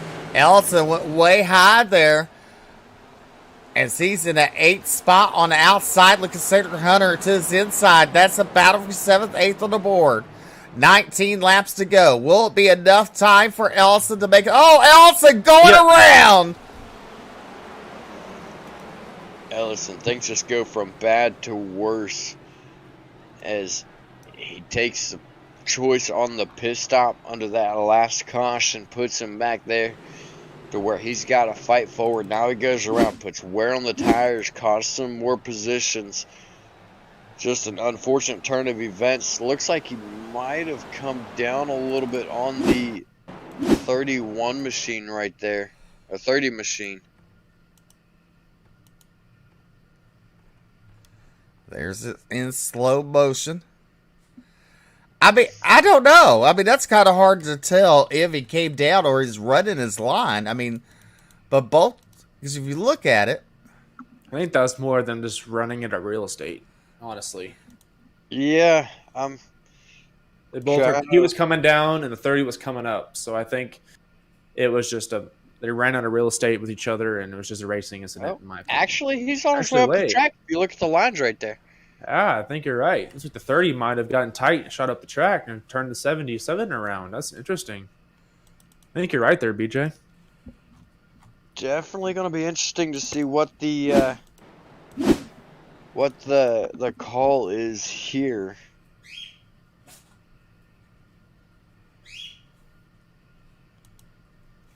Because the 30 and Newbigging both were moving up the track rather quickly off the corner there.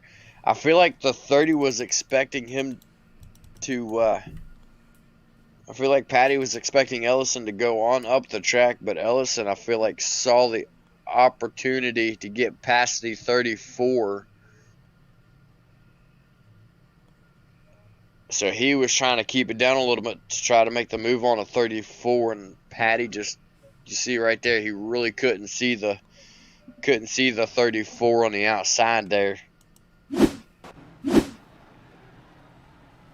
well, tough luck for Gabriel Ellison. I am sorry, Ellison. I will no longer pick anybody. Race Control did come back and say that it was a racing incident. No harm, no foul. Well, there is a little bit of harm, but no foul for anybody involved. So minus some hurt feelings, some hurt fenders. That's about it. Man, with these. Go ahead. So with these caution laps here, this allows the people who did not come down pit road earlier and get those 4 fresh tires and fuel to cool down their tires again and then get them warmed back up before the restart. So these cautions are actually letting these cars who didn't come pit able to save their tires and not save their positions for the fresh tires behind it, because the fresh tires aren't allowed to get their tires warmed up. These front runners have their tires warmed up, so these cautions are helping the drivers that have not came to pit road yet. Well, 15 to go. When it crossed the line, it'd be 14.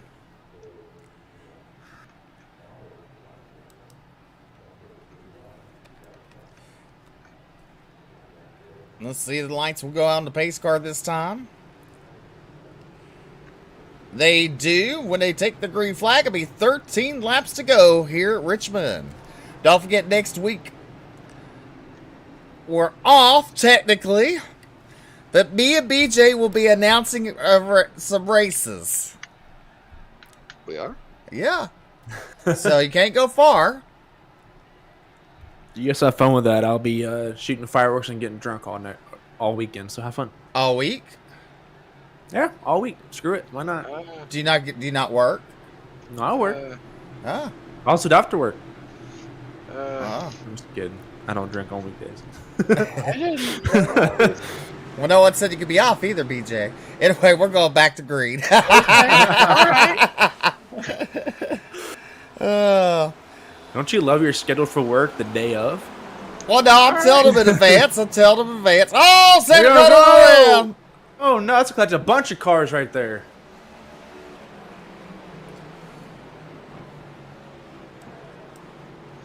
Several cars involved off of turn number 2. So take a look at our instant replay. 3 wide into turn number 1. Cedric Hunter on the inside. Looks like he might have clipped that apron a little bit. Shoved him up the track into another car. And he goes around collecting the 8 car of Mikey Neal Jr. and the 15 of Matt Grenier.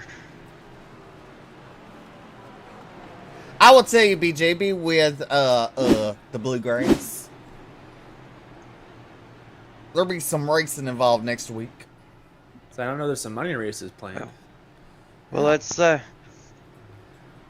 after this race. Pavement, I'm just now finding out about this. If it's pavement, Okay. I'll be running it. I won't be here with you guys. It's Actually, you know what? You know, if it's a Daytona race coming up, I believe I'll get in the booth for that one because I want to broadcast a super speedway race. But if it's anything else besides that, I'll be So racing. what you're saying is we can swap positions. You'll pay my entry fee that week, and I can go and race it, and you'll be in the booth with Steve, and What do I get in return? I'll probably join.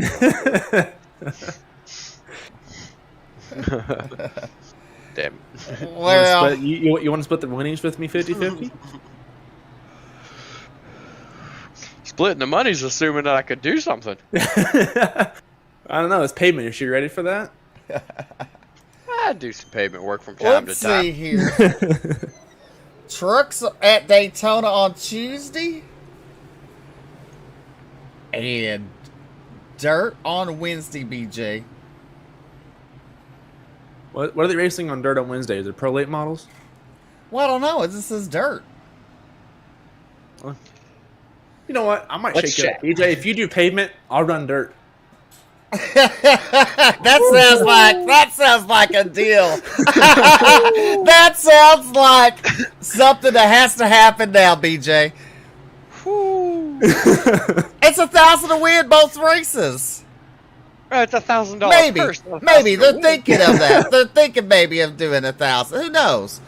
I mean, only time can tell. But I'm just saying. Just think, if you win, and then Bryce wins on the dirt. That's a pushing it there, bud. I'll try, but that's pushing. Well, Bryce is who you know. Never mind. It's fixed, I think. I think it's fixed. So, I mean, you'll be fine. Yeah. You Never just race those cars, so I have to practice. I don't even think I even have the things bought, to be honest with you. well, it looks like you'll be buying one soon. I'm only a D class on dirt, so Well, that don't matter. I mean, this is. Hey, we've had rookies come in World of Thunder and win races. I'll tell you more power what. to them. I'll tell you what. If they race it and it's dirt, I'll give you my paint scheme. You can run my house car. It won a dirt championship in 19... Repeat that? So if I win this, I get to go race a real car? No. Oh. I said you can race my house car, like my, what, BJ, what's it called? My paint. Okay. My paint scheme. It like won it. a championship many moons ago, like 1908. Aaron Smith, lights are out. Aaron Smith goes back to the outside, chooses the outside. We need to do some talking after this race. All right.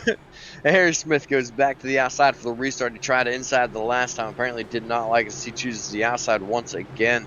Brandon Holder to his inside this time. Mo Abbott lined up behind him. Door-to-door pace car is off. Coming to the Geico restart zone. Smith on the loud pedal. Good start for Smith. Holder not so much as he is already under attack inside and outside. He's got the 30 car to his inside. The 31 car to his inside. No, it was 30. I was right the first time. The 48 car to his outside. Just like guess myself. Aaron Smith pulled away from Holder. Patty in that third spot. As they go to turn number 1, look at Farmer. What? Really aggressive right there. Not only was Farmer aggressive there, that was an aggressive block by the right 30. side Contacts romance. made. That was an aggressive block by the 30 right there on the front stretch as well. Oh, Farmer into the 48. More romance going on. Let me tell you, they're not only going to get a Christmas card, they might be getting a birthday cake in the face. David Farmer says, I know I've got the car for a podium. Get out of my way. I am making it tonight.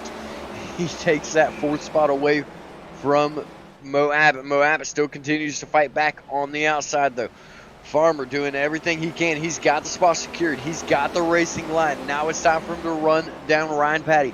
Patty's had his ups and downs. He's up 15 spots right now, sitting in 3rd and trying to hold on. Farmer is catching him quickly, though. But here comes Alex Huffman again on the 4 machine, taking on the inside of the 48 of Mo Abbott, heading to turn number 3.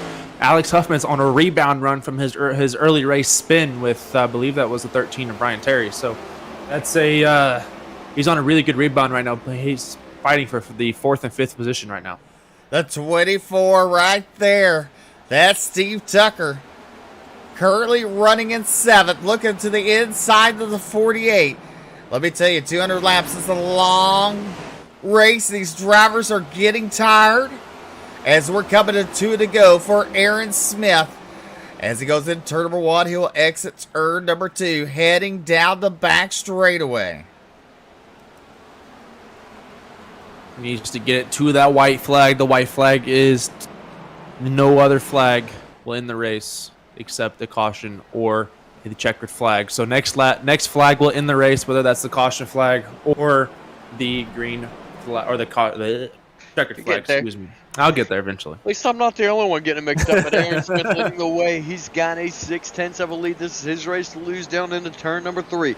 Aaron Smith off of turn number 4. He will win the Roasted Gems Coffee 200 here at Richmond, followed by Brandon Holder. Ryan Patty, your top 3. David Farmer and Alex Huffman, your top 5.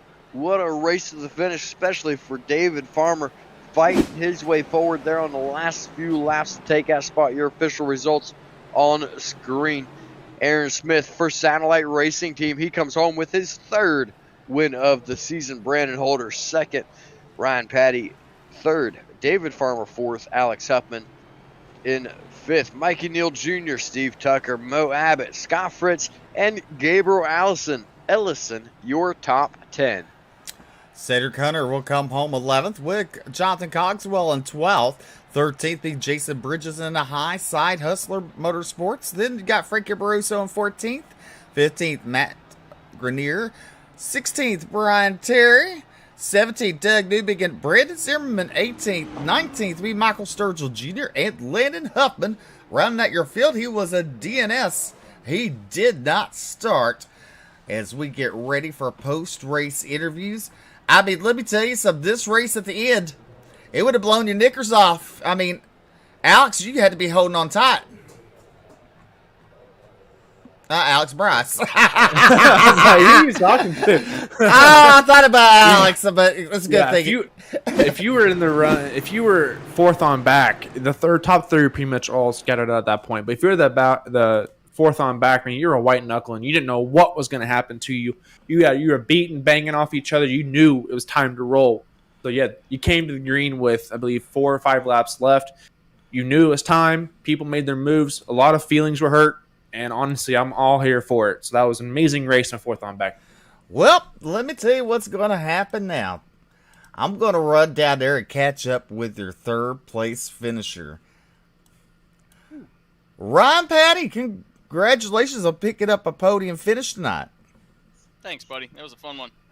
Definitely it was. I mean, we saw you get up front, worked your way up front. You had a mistake happen, I believe, going into turn number 1. You had to go to the back, but you saved it. Had to go to the back. You stayed patient and calm, and you made it to third. So, I mean, tell us about your night. Yeah, I was kicking myself for that. I worked so hard to get up into the almost top 5. I think I got up to about 6th, and on that restart, got a little overexcited, I guess, and spun the tires coming off at 2. Thankfully, I saved it. I thought I was going to wipe out the whole field, but I think everybody checked up in time and sent me to the back. And I mean, I really had a long run car tonight, so I was hoping the thing would go green all the way. Would have had a shot at getting up there into the top 5. But these late cautions, it's just something you always see at Richmond. So it's kind of what we get, and had some fun there at the end, able to pull off a podium. Definitely. Go ahead and thank those fine sponsors making it all possible for you. Yeah, I work over here at DeWalt, so they got to be on the car here, and really appreciate everyone that goes into putting this league together. I'm new here, so I'm not sure of all the sponsors, so I'll probably mess them up, but I appreciate you guys at Bluegrass for having me, and hopefully this will be a regular deal. All right, coming home in third place is Ryan Patty. And BJ, you caught up with our third place finisher tonight. Our second place finisher. Second place. Yeah. There we go. Caught up with our second place finisher, the 31 machine of Brandon Holder. Brandon, what a run you had to the finish there. 4 spots from where you started. Had a bit of an up and down run, but overall in the end you managed to bring it home in second. Yeah, man, that was all Brent Keefe and Brad Neer. We took tires there with, I don't know, maybe 25 to go, and it was the right call because I was junk before that. Well, it definitely worked into your favor. Got up there behind the driver, or started up there with the driver that led the way the entire first stage, struggled to get back up there, and then cautions and pit stops fell into his favor there. Starting on the inside of Aaron Smith, what was your mindset there trying to stick with him?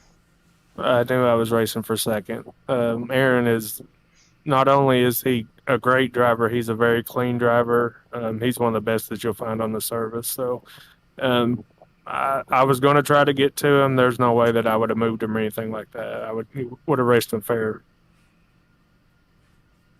But we didn't get there. Well, overall, a great race and an excellent finish. Go ahead and thank those sponsors, everybody who helps make it happen. Yeah, I got to thank BK Paints for the car. Really sharp car that he puts out for me every week. Got to thank Brad Neer for crew chiefing and spotting and all that. Brent Keefe for doing the same. Glove Box, Bluegrass, y'all for putting on the broadcast. Baseball's over now, so I'll get some time to try to figure out this car and try to run up front some more. So I look forward to that. Well, congratulations again to you on your second place finish, and that is Mammoth Springs, Arkansas driver Brandon Holder and Bryce. I believe you caught up with the race winner. Aaron Smith, this is Bryce up in the booth. How are you? Doing pretty well. Well, it's glad to hear. Well, you were, again, one of the most dominant cars out on the track tonight. So tell me, how did your car feel throughout the race? Well, it felt pretty good at the beginning of the race. My Roasted Gems Coffee Camaro was pretty strong there up at the front, but once I got in that dirty air, I'm not sure if it was the dirty air or something that I was doing wrong there in about 5th or 6th, but it was just losing the back end all over the place. It felt completely different, but I figured that with all my teammates there up at the front, I figured that if I made the first move, I'd be able to get the most out of the last stage of the race. And fortunately, that worked out for me. And it's a shame that almost all of them had problems there coming to the end. It was unfortunate that we couldn't get that top 5. It was looking pretty promising after that second stage, but to be able to bring home the win regardless, it's pretty nice. Well, that makes it 3 wins now in the Bluegrass iRacing Series or Cup Series. So, what about this car and what about this series is driving or best for you in your favor? Yeah, I'm not sure what it is about this car, but it seems to fit my driving style really well. I might have mentioned that before, but yeah, the car just it feels like it's glued to the track, even if you have a loose setup on it. For some reason, it just fits me really well. So hopefully that'll carry on for the rest of the season. Hopefully they don't update it and mess it up too much before the end. But we'll see where we go from here. Well, you brought the yellow banana back into victory lane, ladies and gentlemen. Please, Aaron Smith, please thank your final sponsors for us. All right, I'd like to thank the folks at Lucky Ducks Motorsports for their support, and the folks at Roasted Gems Coffee. Finally got them in victory lane. That was nice. And y'all broadcasting, all the folks at the Bluegrass iRacing Series for putting this show on. Looking forward to getting back at it next time at Gateway. Yes, sir. Well, have a good rest of your night, ladies and gentlemen. This is the 70-year race winner of Aaron Smith and the yellow banana. Well, one thing you forgot to ask him. He's been fast. You forgot to ask him, did he peel the banana? I'll have to remember that next time. Yeah, I mean, how is he fast? Is the peel on the banana or off the banana? Oh, it's still yellow, so I'm going to say it's on, because usually isn't a banana white once you peel it? Good point. It's a good point. The banana's not white. It's But almost Steve- white once you peel it. But, Steve, we got some information about next week if you want to hear about it. No, I don't right now. I'm talking about a damn banana. No, go ahead, Bryce. Go ahead. All right, as you said earlier, guys, the Bluegrass iRacing Series, the league side is off next week due to the 4th of July holiday. So we have some money races out there for you guys to participate in. You got the Tuesday night. You got the trucks at Daytona. That is a $1,000 win. I believe that's $25 entry fee. Could be wrong on that, but I believe it's $25 entry fee, and it's a fixed setup. And then Wednesday, or whenever I believe it said Wednesday, the Pro Late Models Dirt are going to be at I-55 Speedway, and then again 1,000. Do what? I'm playing. I'm just messing with you. It's again another $1,000 win race, and if you can go 2 for 2, it's a $250 bonus on top. So, guys, make sure you guys hop in with us. Enjoy a great way to spend the holiday, and we'll hope to see you guys there. All right, so this is what's going to happen next week. BJ is going to race the trucks at Daytona. Bryce is going to be racing I-55. They committed to this live on air. So, this is what will happen next week. I didn't hear a full commitment from either one of us. I did forget to mention that the Pro Late Models are going to be an open setup. Well, So- I got you. Are they? I got you. Yes. You know why I You got got you? I got you. I got you. It's called Steven. DRS. Steven has friends.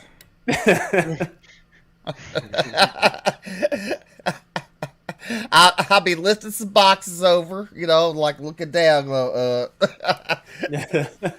mean, I got a setup from 1910 I can give you. Yeah? It was pretty fast back then. Oh yeah, I bet. I mean, let me tell you, when you Those saw hand crank engines, I bet. well, no, it was like Fred Flintstone with your feet. You just gotta keep on trucking, pushing those puppies. Right.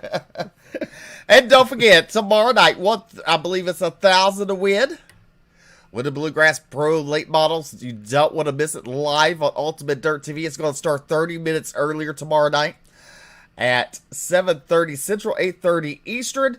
Don't want to miss it. Will Dylan Yeager go back to back? Or will Dylan Hauser pick up his second money win with the Bluegrass? Only time to tell, something you don't want to miss. But that's all for tonight's show. We went through a lot. We were drivers holding on to knickers, not to spin out at the end. We got really racy. We talked about Barney. waving that yellow flag. I'm sure he's been, or green flag. I'm sure he's rushing to the infield care center. That arm got hurt after tonight's race. BJ wanting a puppy dog. Bryce, when you gonna buy that track? When BJ and I talk about actually committing to this. Well, you did all live on air. Everybody heard you. So don't be a pansy. Go buy it now and start practicing. Fine. All right. I might just the F it. Actually, no, I can't. I have a league race tomorrow. Never mind. Well, I mean, if it's anything like how you've been running here, I mean, it's okay to miss it.